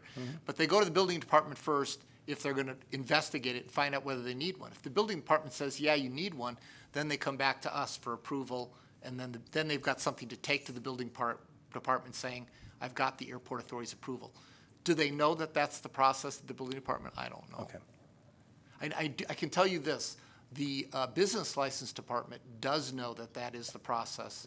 And for a long time, they won't issue a business license for a business on the airport unless they have the FBO application form that Tim gives them, that they fill out, that they come and apply to you, and that he signs off on. Sure. And so to answer your other question or your other suggestion, Dr. Graber, about whether the process in the event that a building permit is required and therefore airport authority approval is required, might it be streamlined such that a member of the authority, a certain member of the authority, something outside of a formal monthly meeting of the authority could be used as a vehicle to make that approval? That would, as I see it, require, it may be a good idea. It may not be a good idea, I think, but it would require a change to Carson City Municipal Code, because I believe when the term airport authority is used, it means a vote of the authority in an open meeting, if I'm not mistaken. So that's an interesting note, and I think it's one of those things we'll keep in our mind, but I think it would require a modification to code. So I'm in the rat cage again. We're just turning. No. I just wanted to respond to your suggestion and kind of suggest that it's not as simple as kind of a motion where we would make it and then say, you're right, it could just be Carl that says yes, or it could just be, Tim that says yes or Okay. something. Thank you very much. Thank you very much. Okay. Well, That took less time than I thought. well, that was a good one. Every now and then we actually get to do something that, is broader than one little detail. I'm going to steal your agenda again, and we'll move on to public hearing number 2, discussion and possible action to approve a fireworks display during the memorial service for Ted Melsheimer on the evening of Saturday, February 6th at Mustang Manufacturing, Ted's facility on the Carson City Airport. And we'll open this up with Mr. Melsheimer. Good evening. This is going to be kind of a downer, I guess, compared to the last Well, and as you hour step, and a half. All I want to do is a fireworks as show. you step up and sign in and introduce yourself, let me please say for the record and on behalf of the authority that I'm going to first actually have to make an assumption, since I don't know you. Is Ted your dad? He is, yes. Yes. Steve Melsheimer. Well, Steve, Yes. Your dad was one of the great citizens of the Carson City Airport and the manufacturing community in Carson City and Northern Nevada in general. And we certainly miss the heck out of him, and very sorry for your loss. And I think it's going to be wonderful, whatever it is that we decide to do here. However he will be remembered is going to be, I'm sure, very Well, fitting. I So, appreciate that. I appreciate it's yours. Appreciate the kind words. Yeah, he was, we've been here. He talked about, your folks knew my dad, of course, and he talked about you and your sister, I think, came over when you were just little kids and when you first moved up here. So a lot of history there. But what we're planning to do, again, I'm Steve Melsheimer, Mustang Manufacturing. We're located at the northern end of the airport, right on the center there of Taxiway Charlie, I guess that is. But we're planning a memorial, celebration of life, I guess is more the correct term, for my dad on February the 6th, which is a Saturday. And my dad was always a big fan of fireworks. He loved a fireworks show. So we thought it would be fitting that we give him a fireworks show for his memorial. So this isn't totally unprecedented. We did this back in '97, I think it was. We had a Veterans USO theme party back then that kind of coincided with the airport open house at that time, and we had a fireworks show at that time. Of course, obviously the fire department, everyone was involved, permitting and all that.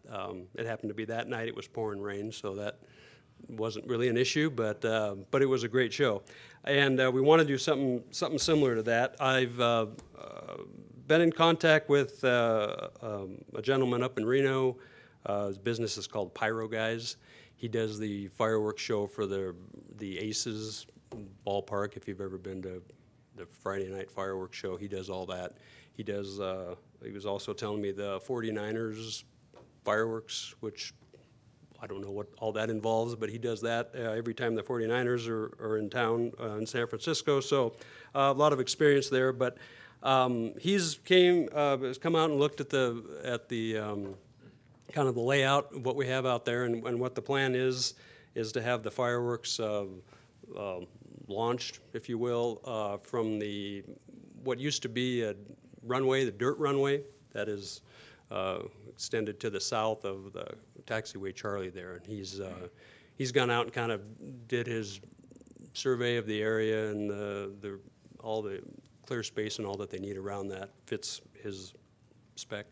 So that's kind of the plan. So what I'm here tonight for is basically to get your approval of that. I do have, if you're interested in looking at it, all his copies of licenses and insurances and all the things he has for himself and his business.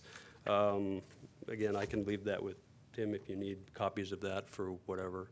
It'll be about no more than 8-minute show, 5 to 8 minute show, he said, and I would imagine a NOTAM would need to be put out for that short amount of time, and it'll probably be, in the early evening, 5:30, 6 o'clock. So, and as far as the extent of the show, I'm not really sure. He gave me a list of the different shells he's going to be using, which I don't, I'm not a firework guy, so I don't know. I think that the maximum altitude elevation would be, he said, maybe 700 feet above ground for the largest shell. But again, it's a relatively short amount of time. So, so that's the plan. All right. Well, questions and comments from the authority? Member Posick. Yeah, this gentleman's going to get the required city permits. I'm assuming it's not just us. No, he is. He takes care of all that, working with the city. He's done this before. He's done the, I think Harley Davidson here apparently has a show they've done. So he's familiar with working with Carson City. So yeah, he said all the permitting through the fire department and the city. I don't know if there's separate ones or just one that's needed, but he takes care of all that. And I'm assuming too that the airport would be included in his, be named in the insurance, again, through that permitting process. That's my assumption, but I can, I think that those are the things that there's a standard litany that goes through all of our minds: named insured, the airport being a named insured.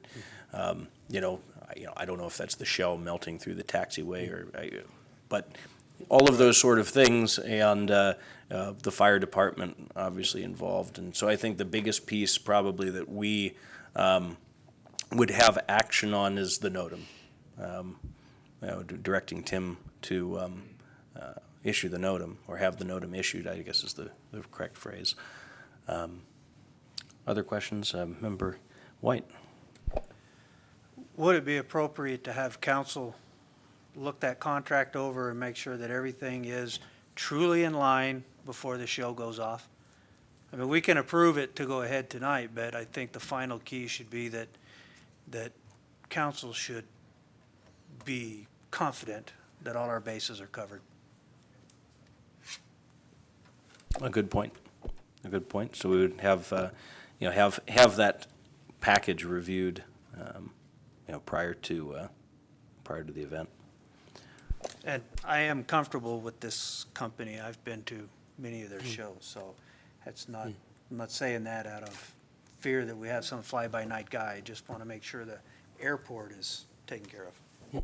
no, understood. We can do that.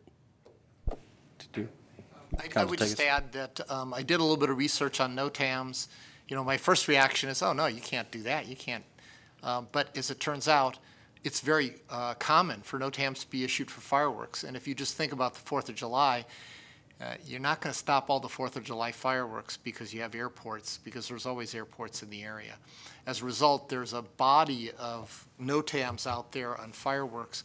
And in that respect, I think we just need to have the airport manager work with local FSDO or whoever would be the FAA representatives and just make sure we do the NOTAM correctly.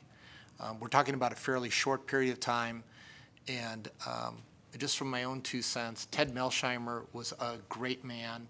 He served on the Airport Authority in the very early days when I served on the Airport Authority. In fact, Ted and Steve were the first father and son Airport Authority members that we had, not serving at the same time, but Steve served later.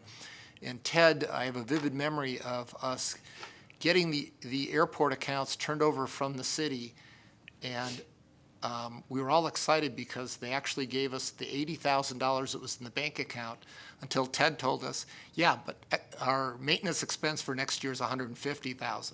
And so, and Ted was our treasurer, and he was just kind of like just deadpanned it and kind of said it all. But he's a great man and has done so much for the airport.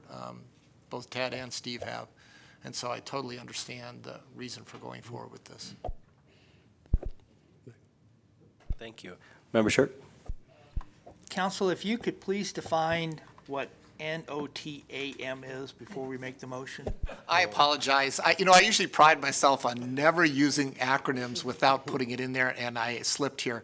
It's Notice to Airmen, and it is something that every pilot is required to check before they take off from the airport, and they are instructed to look both at the airport they're departing, the airspace along the way, and the airport at which they're arriving. And so what we do is when Tim contacts the contractor, the FAA, for NOTAMs, he either calls it in or goes online and puts it in. It puts it into a system that's available to all pilots. And so that's our best way of letting the pilots know, hey, something's going on over here.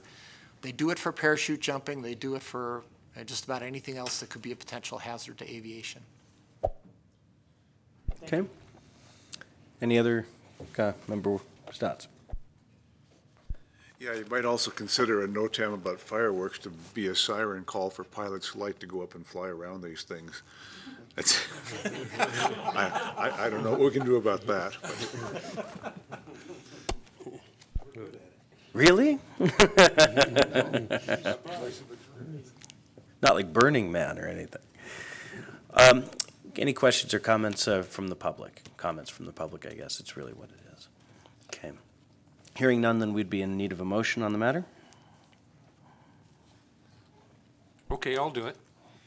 I move we approve the request from Steve Melsheimer to permit the fireworks display on February 6th and direct the airport manager to issue the appropriate NOTAM. A second from Member Law. Any further discussion? Hearing none, all in favor? Aye. Aye. All opposed if there be any? Hearing none, the motion carries unanimously. And look forward to a wonderful fireworks celebration of your dad. Yes, thank you very much. Thank you. You're all obviously welcome to attend, so. If we're not up in the air running into each other. All right. And I guess, well, I would also ask Council Takis and Manager Rowe to be sure to follow up on the comment or the request, excuse me just a second, that the final contract and insurances are reviewed by council to make sure that they're in order. Okay. We covered item number 3 earlier, and therefore we're at item number 4, discussion and possible action to approve the request by Carson Aviation Services and Bill Hartman for the reimbursement of $350 for the cost of the new airport welcome sign on the ramp. And would Member Posick then, as a associate of Carson Aviation Services, I guess need to recuse himself from this item? Is it? Okay. And Mr. Hartman? He should not be allowed to speak. Yeah, technically, yes. I guess Member Posick must leave the dais. I mean, in this auspicious, and Member Posick has left the dais, for the record. Good evening again. For those of you who were not here last month, I'll give you a picture of the sign, see what the new one looks like.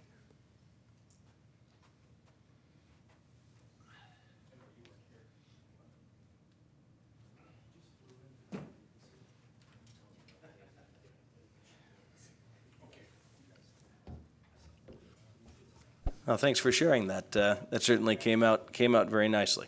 Yeah, it looks good, doesn't it? It does.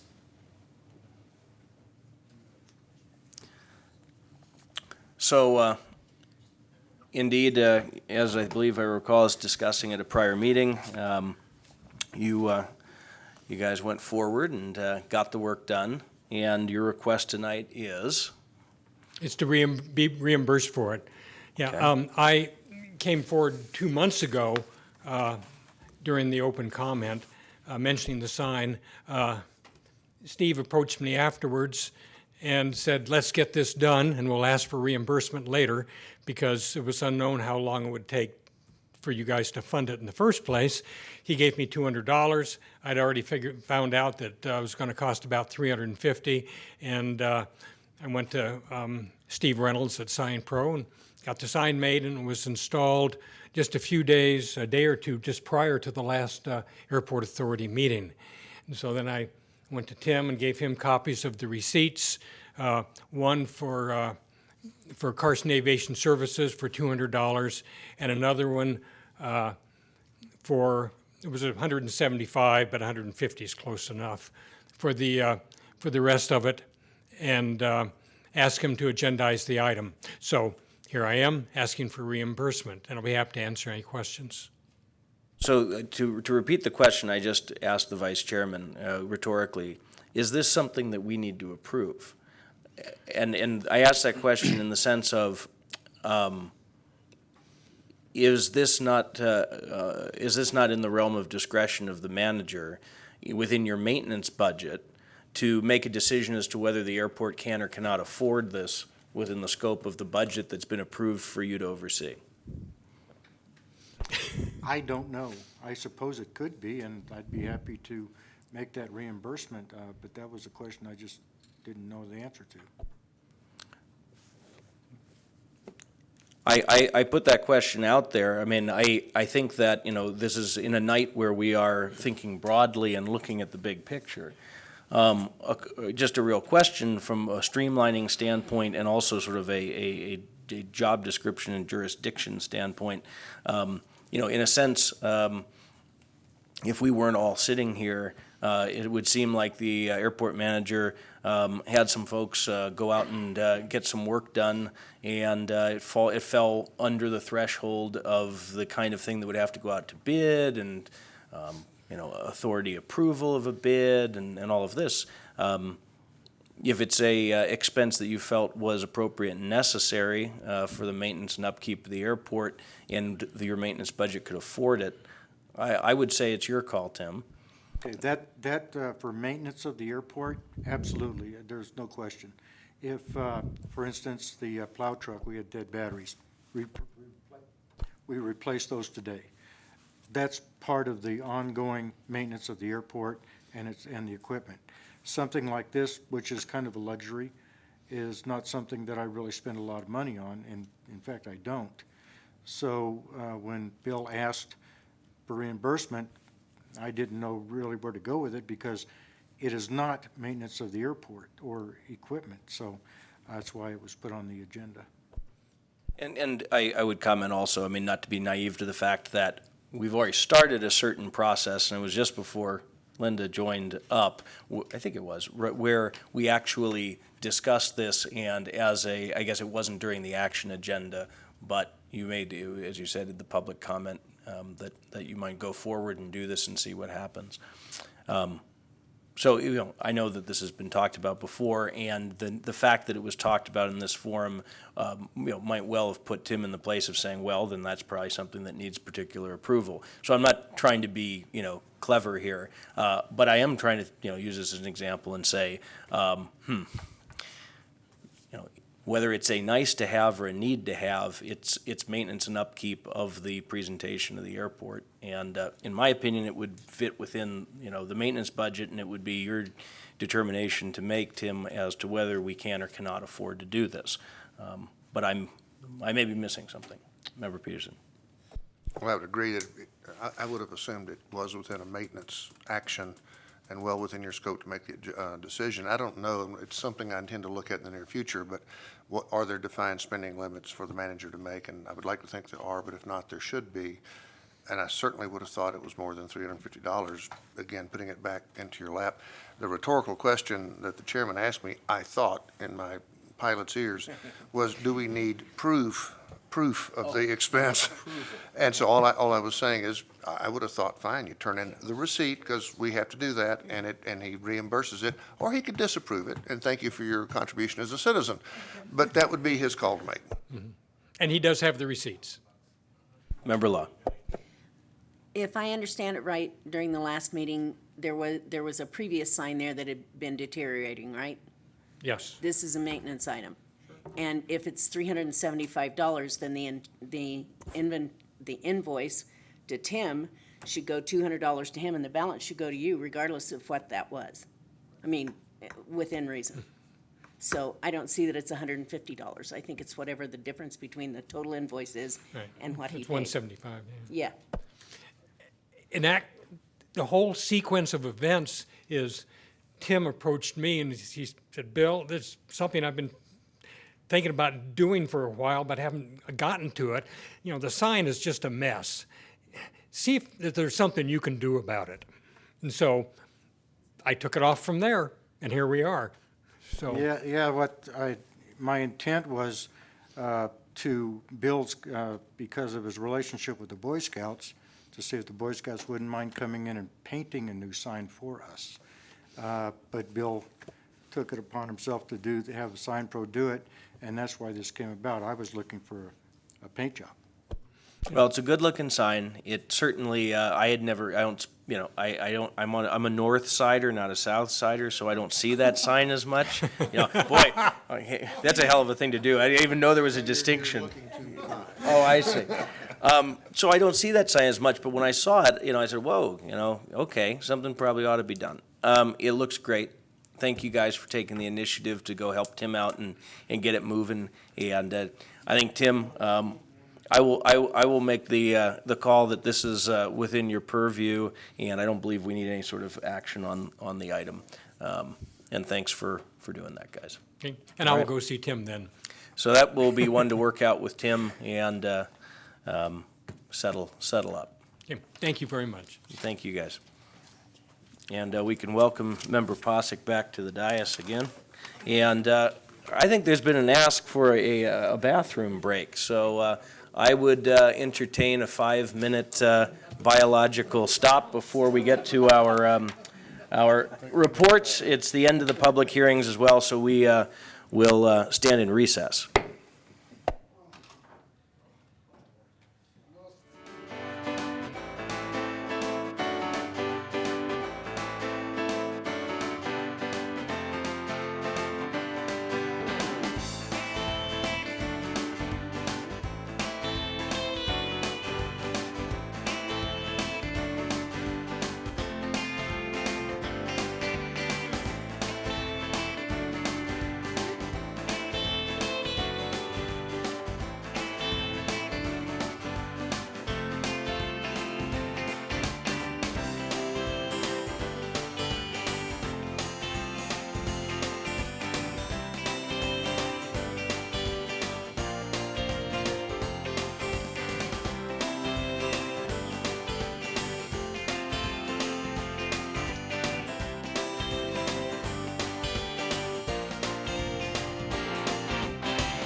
update of the 2016 projects, airport projects, and the Airport Capital Improvement Program.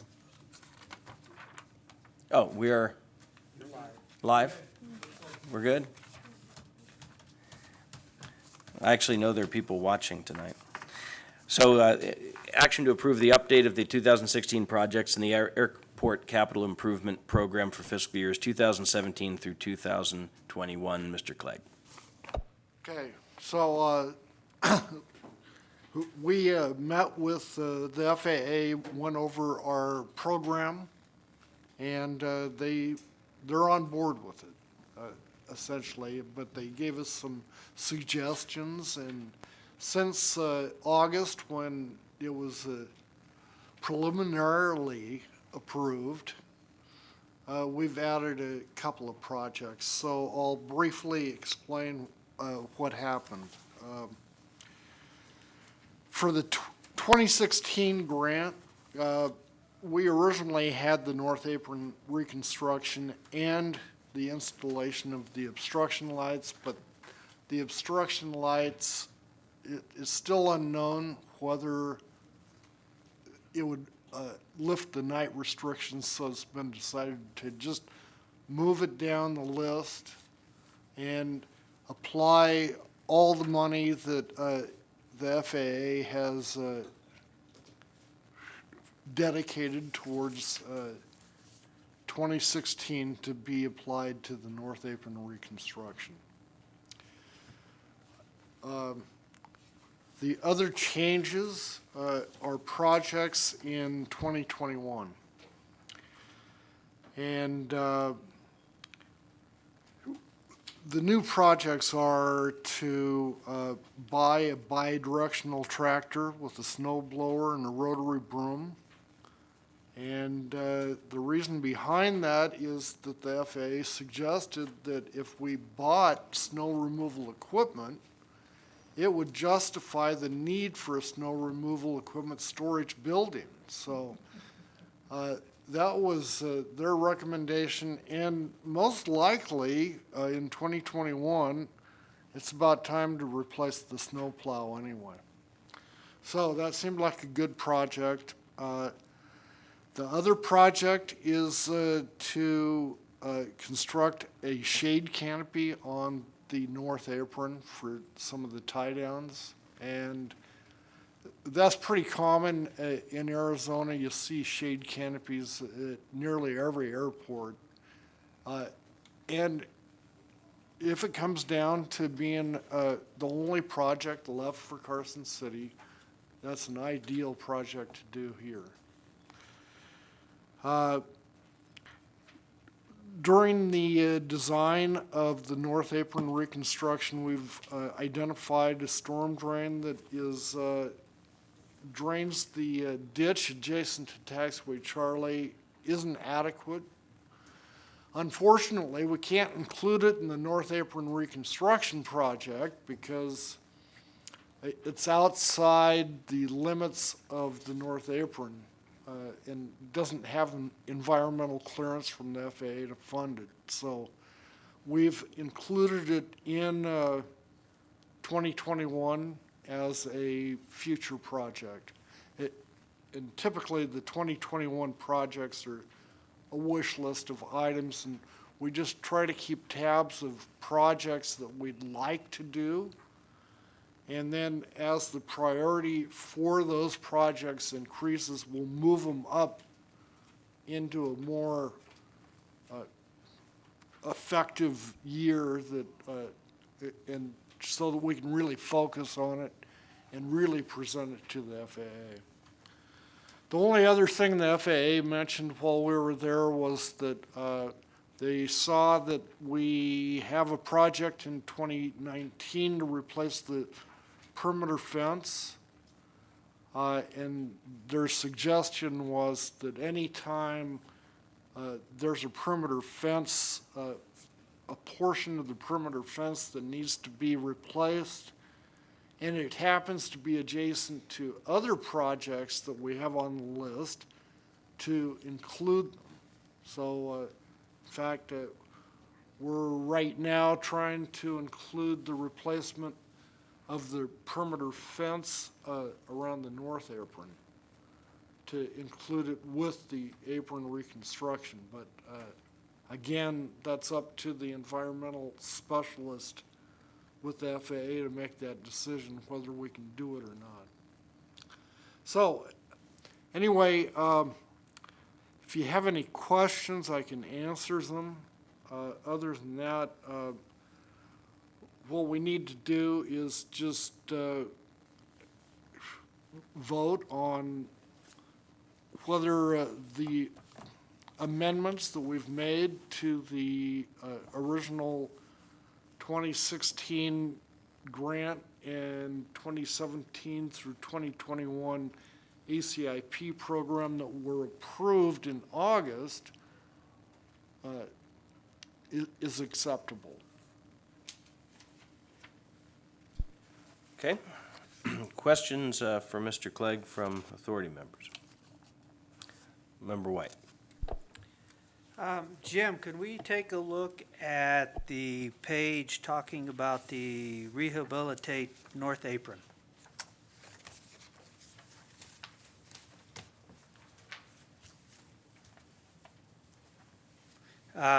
On the preliminary cost estimate, actually.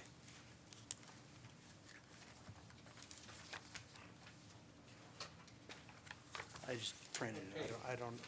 I don't know. There's no page numbers. It is the first, go to the maps, go to the tables after the maps. It's the first one that has like a green stripe. first one with the green stripe, yeah. Okay. Hey, on the tie downs, Halfway through. line 3, 22, and 23, looks like we're going to remove 171 tie downs, but we're only going to install 156 tie downs and only supply 52 chains? As that's the numbers that you have here for quantity. Yeah, the 52 chain is a set of chains. So Okay. there's 3 per set, okay? That's how the 156 comes to play. If you Okay, multiply the 52 by 3, so. okay, But the existing tie-down anchors that are out there, some are within the safety areas of the taxi lane that run through the apron. And so we're removing more than we're putting back in. And it's only because of safety areas within the apron. okay, 15 tie downs. right. Yeah. So the 150 installations of tie downs would actually be 52 spaces to tie down? Yes. Is that, Correct. okay. That's all I had. A comment that I will make is, having been on that trip, I think the authorities should know that the presentations and the work that both Mr. Clegg and Mr. Rowe made really looked very favorably upon the airport. And I want to say here that it really made me pleased to see how well prepared and presented their work was. And the airport staff were all extremely complimentary of that. And in one particular case, with Mr. Clegg's presentation of the airport pavement maintenance plan that we actually reviewed a couple months ago here, our contact at the FAA actually said, wow, you're the first ones to get the homework right, this week. And, that means a lot, because what they're looking to do is really up the ante when it comes to taking federal taxpayer dollars and investing them. They want to make sure that we have a plan to, keep that investment up and to take care of it. And it was able to be shown that indeed we've got a very good plan, and one that's been well thought out and very much met their approval. So I just wanted to mention that to the full authority, that we showed up very well in Phoenix, and that can only mean good things and continued good tidings from the FAA when it comes to supporting our projects. We're a good customer for them. So on the matter at hand, Do we have any other questions from the authority or comments on that matter? Mr. Peterson? When do we raise the question of do we have or how are we going to get the matching funds? Right, so in the grand sequence of these things, where is that, where does that come? I know there's the official point where it's when we make the grant application that we have to be clear that, I think it's at that point where we're sort of self-certifying, that we are properly positioned to make the match on those funds and thus receive the monies. I mean, isn't that the time where we're actually saying, yes, we can? Yes, that's correct.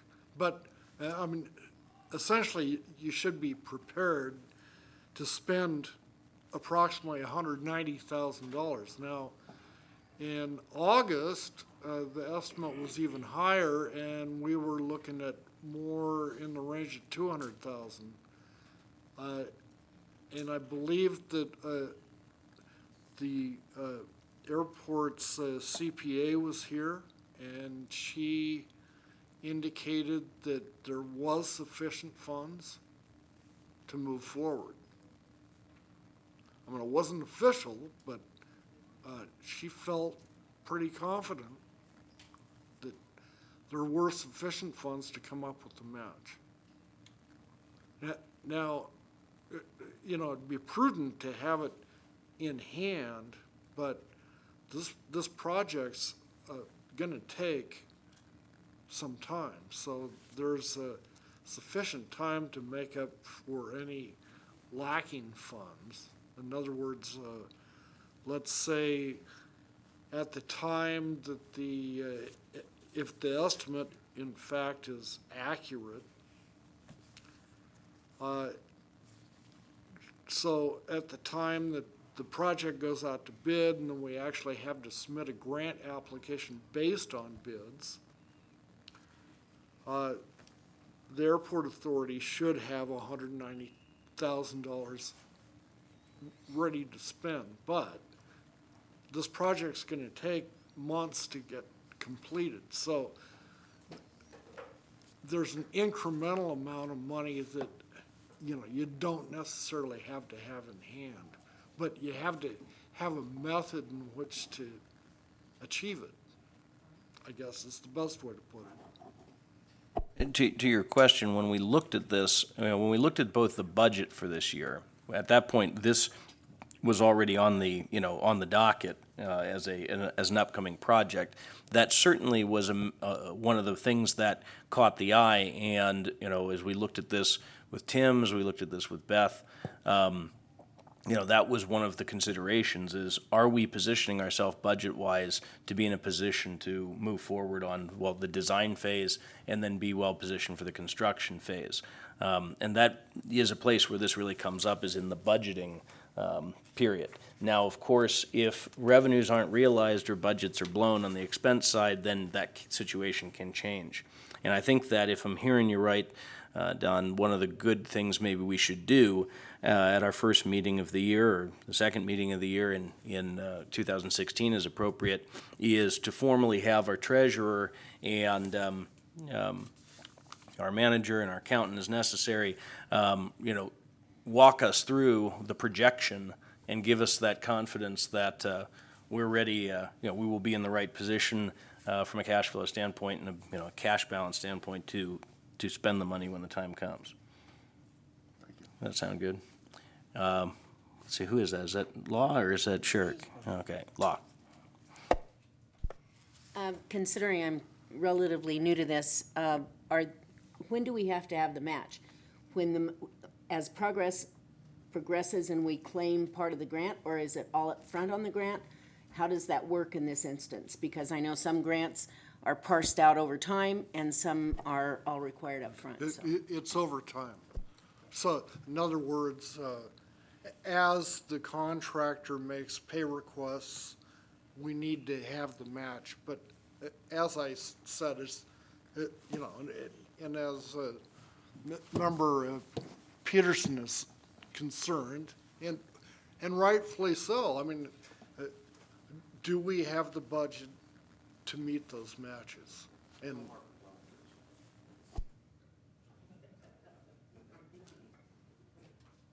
Member White. Yes, as the treasurer, I did commit to giving you quarterly reports as to where we'll be. I am hoping that the lag time in reconciliations will be caught up sufficiently so that that quarterly report can come in January. There is substantial amount of lag time in getting that stuff reconciled, so it may not happen until February, but you should have a quarterly report soon. Well, I think that timing actually will line up well, based upon kind of I'm looking at the schedule in Jim's report here. You know, let's have the best data, and it seems like it will come at a time that supports when we need to see it. So thanks for letting us know that, and that'll be a good thing to do early in the year.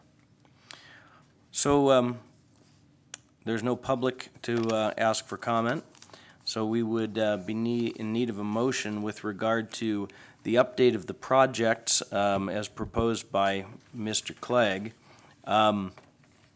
I did note, and I don't know if this is relevant here, Jim, in your report that there was feedback from the Flight Procedures Office with regard to the efficacy of the obstruction lights lifting, for lifting the night restrictions, and that was not going to work out.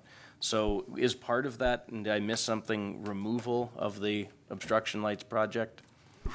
well, no, what we did was, we're still not certain whether the obstruction lights are going to do any good for the airport operations at night. So we're not going to get an answer anytime soon, so this is between the airport manager and myself. We both decided, let's move it, let's keep it on the list, but let's not do it in 2016.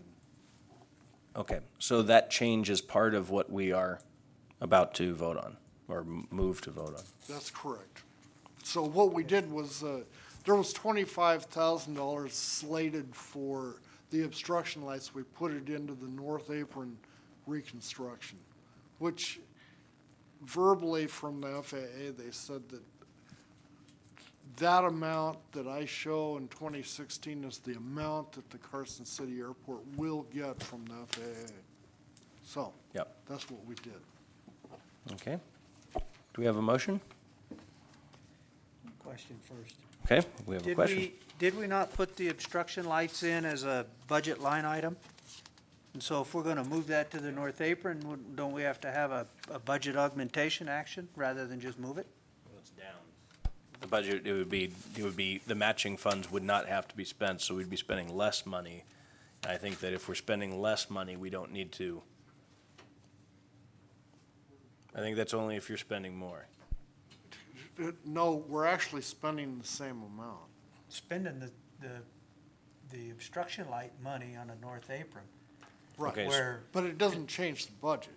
it doesn't change your It just budget for your changes project, but the it changes our airport budget, because is not the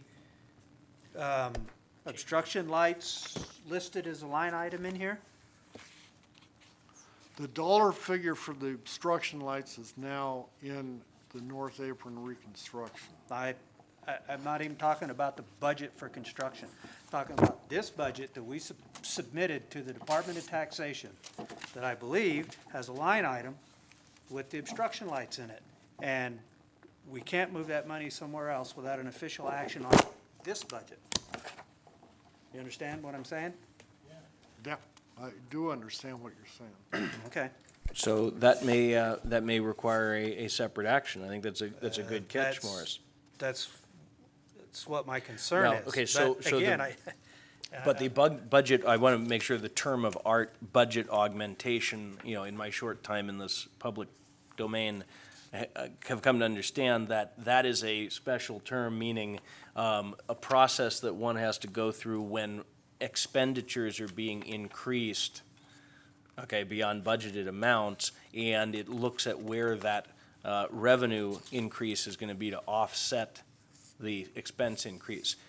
just a difference in semantics, Morris. I think that your question is a good one, and it certainly cannot be a mistake of this board to do a motion and take action to reclassify those dollars. Right, You know, we can't go wrong by doing that. right. And so you could actually launch that motion as well.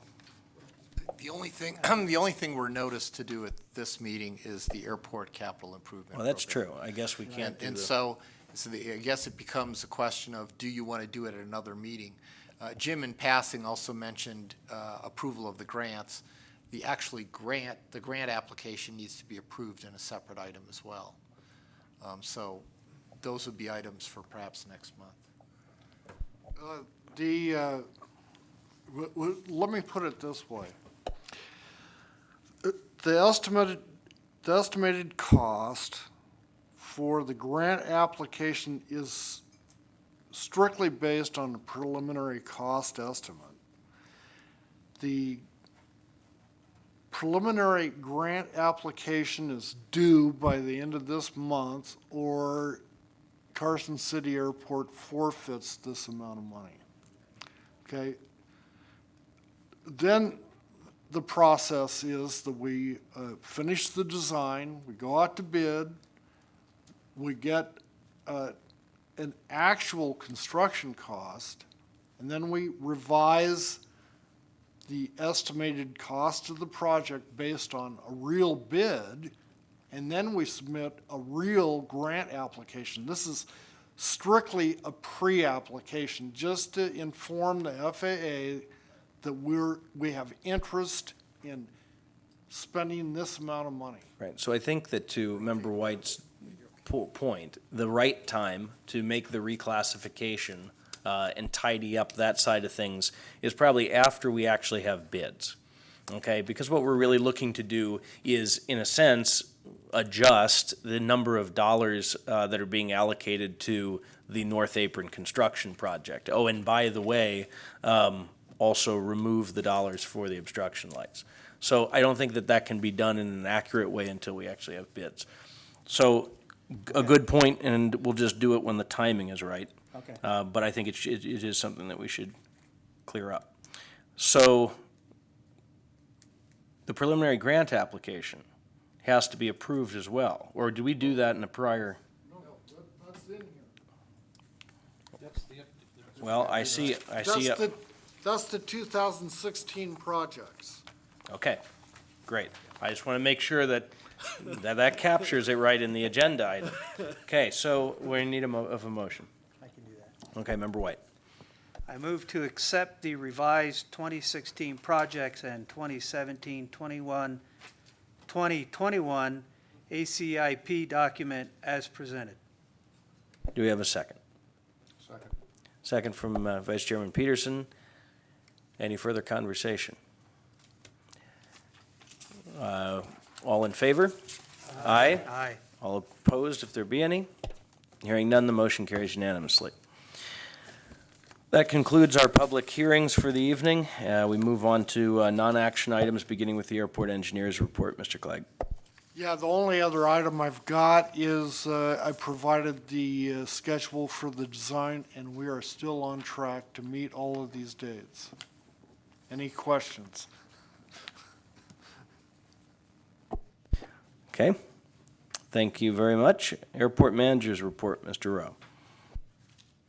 I've spoken with John Urquhart, and I've had a few conversations. John Urquhart with the Flight Procedures Office in Seattle. I've had a few conversations with him regarding the need of the obstruction lighting in order to lift the night restrictions. Unfortunately, at this point, that answer is no, because the flight check was performed a few months ago, and it takes a while to disseminate that information, boil it out. You all have a copy of that finding. Now, what they didn't do was give us an absolute no. There's a door there that we might be able to walk through. Mr. Urquhart has been working steadfastly to help us out. There is a possibility that he brought to my attention today that there may be a way to add lead-in lights for pilots who have shot approaches into a few airports. I'm familiar with JFK, the VOR 13 left approach takes you right into some lead-in lights, which take you into a right turn. This is a numbered approach. So I don't know. He doesn't know, but he's checking for me. He's done the legwork on this, and we're trying to find a way to transition from the GPS approaches at the airport into visual conditions with visual cues. Those cues are lights. I don't know whether it's going to be obstruction lights on the hills or if there's going to be lead-in lights. Lead-in lights, it's going to be expensive because we'll have to possibly throw electrical at them. Maybe we can find some way to use solar power. I just don't know. This is something that was completely brought up today, so I've done some preliminary investigation, and there's not a lot out there. But he is working. I will probably know something after Christmas or after the first of the year what can be done.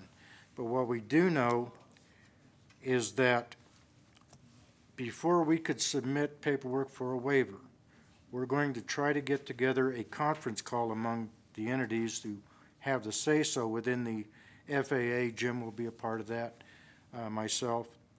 And we will go down the list to find out, can we do this and will you approve it if we do? One person says no, it's a dead issue. There's nothing else we'll be able to do. At this point in time, putting obstruction lights on the two penetrations in the hills, it's not actually a hill, it's a mountain, east of the airport, doesn't erase the mountain. And that's the issue that we are dealing with. So we don't know. That's why we've decided to keep the obstruction light issue alive for now until we get an absolute kill switch. Once they throw that switch, it's all done. We will not be able to lift the night restrictions at that point. Any questions? I suppose it's in looking at that flight inspection report dated 9/1/2015, the flight check report. What's sort of interesting is it says evaluation completed unsat for standard instrument approach use at night. Okay, why? Both the RNAV GPS-A Amendment 1 and RNAV GPS 2.7 original were evaluated and determined to have insufficient visual references at night with regard to surrounding unlit high terrain. These environmental factors do not provide a pilot with the proper visual cues necessary to see and avoid obstacles. And, therefore, we're concluding that they remain not authorized at night. If I read that, it makes me say that if I throw some lights on those hills, we're good. And so I guess I'm kind of confused by what we're hearing. That's exactly what I read. But I want to know from the FAA, from the flight check people, John Urquhart's talking to them, to find out exactly what will it take for us to be able to lift the night restrictions. They need to tell us. And then we have to go through the process to find out if all the other entities within the FAA that we have to deal with would be on board with that. If they are, and then we'll proceed with. So we're not crazy in reading that into this. It's just that that's not the whole picture. That is correct. Okay. That there's a kind of a causality thing that one could make some assumptions about. So that's a piece of it. Okay. Go ahead. And that's really all I know. Once I know something from John Urquhart and what he's found out from the flight check folks, and he's also got a call into LA District, Mr. Butterfield. Once we get all these people on board, we're going to try to proceed, but I will be updating the authority as we proceed with whatever news that I get up to that point. Hoping for the best, but, nothing's guaranteed. Okay, and in that world of approaches, is there any further update on the new approaches? Or is it no news? No news. Okay. Other items to report, Tim? Outside of the approach piece and the lights? No, I think that's all that I have. Okay. Any questions for Tim? Okay, thank you, Tim. Legal counsel's report, Mr. Takis. I have nothing to add tonight. I did notify you of certain communications we've received, and we'll see how those pan out. Well, thank you for that, and do keep us informed. I think that, I think we understand what we need to know from that. Treasurer's report, Member White. As of November 30, 2015, we had a beginning balance of $4,290.59, deposits of $68,644.66. We spent $65,960.30. We have a balance in the checkbook of $6,974.95. Cash on hand, savings in checkbook, $580,155.74. That last number reflecting, including our restricted accounts. Yes. Okay. Thank you for that. Any questions for Treasurer White? Okay. Any other reports from authority members? Member Posick. Well, this is an easy one. I want to wish everybody a Merry Christmas and a Happy New Year, because we won't be meeting until next year. That's a very good point. Yeah. Merry Christmas to everybody. This is, Linda's the one with the festive, let the record show, the festive Merry Christmas gear on tonight. But indeed, this is our last meeting of 2015. And we have no public to comment on that or anything else. So we'll skip item L. Agenda items for the next regular meeting.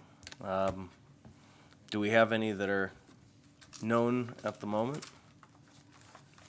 Just a real quick one. You'd mentioned earlier a quarterly report or from Beth.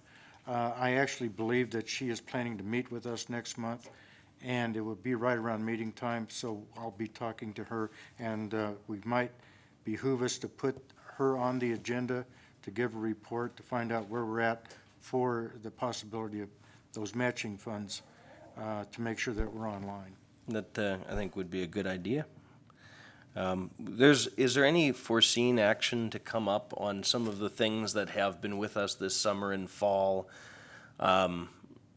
Cricket tower, any of those topics like that that are floating around out there? As long as Cricket just keeps paying their rent, I don't think we have any issues. We're happy to collect it. If they want to give us notice to terminate, the lease requires they give us at least 60 days advance notice. It hasn't happened. Then we'll deal with it. It hasn't happened, so. Okay. So no further communications with them that would lead to agenda items that you can see? Okay. All right. Well, I'm sure that there will be some, Member White? Yes. I have an agenda item I would Great, like to go ahead. suggest. Our discussion tonight about whether we need a building permit or not, as far as I'm concerned, opened more questions than it answered. I hope the tenor of that conversation was not to suggest that we should adopt a stance of turning a blind eye, ask not, tell not. I would like to take advantage of the offer to have the city building official give us a rundown as to what is the city's expectation, keeping in mind private property rights, as I am an absolute believer in the most extreme private property rights. But I do believe, as authority members and as the airport manager and as the tenants on this airport, we have a responsibility to we act in a right and proper manner. And if we see something amiss, we must take action.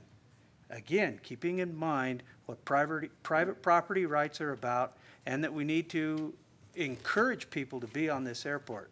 Again, I would like to have, as an agenda item, the offer that Tim brought up, that the city building, what's his actual title?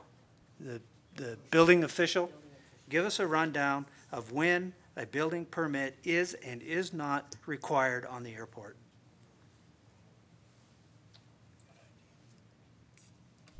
Okay. Would that be a non-action item? Would that be basically a report, kind of in the same section as our airport engineers and managers report, sort of a guest report versus an agendized item? That would be my intention. I don't think we need any action on it, just information-only item. I mean, I haven't had one of these in the course of my run, so would that be the appropriate place if we wanted to have someone come to inform the authority? Yeah, the closest analogy I can think of is we've invited the Attorney General's office to come and give us a primer on the open meeting law and on the ethics obligations. And that was a non-action item, but we noticed it just like we would notice a hearing item so that there could be adequate discussion. But unless you know what action is going to be taking or being proposed, it's pretty hard to do an adequate notice. So, Yeah. So it ends up being a non-action item. So here's the thing. I'm always interested in learning something, and I think that's the spirit. I'm checking here, I guess, Member White. The spirit in which he's approaching this, and I would never want to turn down the opportunity to learn something. I want to be clear, though, that what we're not doing is inviting confusion around what we talked about tonight, and that is that it is not the airport authority's position to determine what does and doesn't require a building permit. And I just want to check with you, Member White, as to whether there seems to be something other than what do we want this information for, so that we can do what? You said so that we don't turn a blind eye, or so that we don't, what is it? If something is amiss, we need to say something. Well, that kind of gets us back into the waters of making a determination of what is amiss, I assume, with regard to whether something requires a building permit or not. I just want to make sure we're not wading back into the swamp. And I agree, but again, if there is a substantial situation on the airport that needs to be addressed, our manager and yourself as the chairman primarily need to know what direction to go to address that. And since this has become apparently quite contentious, I believe we have a responsibility to have a clear idea of when a building permit is and is not required on the Carson City Airport. I'm not suggesting that we go around and start inspecting hangars, but in the general course of the daily activities, if something is noticed that might be outside what is permissible, the airport manager's responsibility is to take some action. Now, what that action can be is a wide variety of things. And I'm not suggesting any particular action at this point, only asking that we get some clarification as to what is and is not required for a building permit on the airport. That's all. I think tonight's direction we decided to take is perfectly acceptable. Okay, being careful to be respectful of something that sounds like discussing a matter that we're not agendized to discuss. We're certainly not taking action. Member Peterson. I agree with Chairman Hutter that new knowledge is always useful, whether you agree with it or not. So would welcome the information meeting. This is not intended in any way to persuade or guide action, but something that I mentioned earlier is that there is already in writing and available to anybody the complaint process that anybody can pursue. So I'm all for information, but I would resist the idea that it is to put back into the lap of the authority the responsibility to make that determination. Okay, so with that in mind, and a position that, we may have different thoughts inspired by what we learn, I would like to go forward with accepting that invitation was extended to speak to us as a non-action item on the January agenda, a report from the city building official, and an opportunity for us to maybe do a little Q&A with him, but as a non-action item. Okay, I might need your help a little bit in wording the agenda items, so, but I can do that. There's one thing I would like to do that I took off of this month's agenda, was the terminal building. The consultant who worked for EICS and did the work and the lab work was not available for the meeting, that's why it was removed. But I would like to place that on the next month's agenda, basically as a briefing, but I might need your help also to kind of word something if we need to take some action. I've taken some now, but we may have to do something to talk about mitigating. So, yeah, I would see that as a report out on the environmental consultant's findings in the terminal building and possible action for next remediation steps or something like that. Okay, I'll come up with something and I'll get it to you. Great. Outside of that, that's all that I have. And we never know what will pop up between now and then. So with that being said, motion to adjourn. So moved. Second? Second. All in favor? Aye. We stand adjourned. Happy holidays.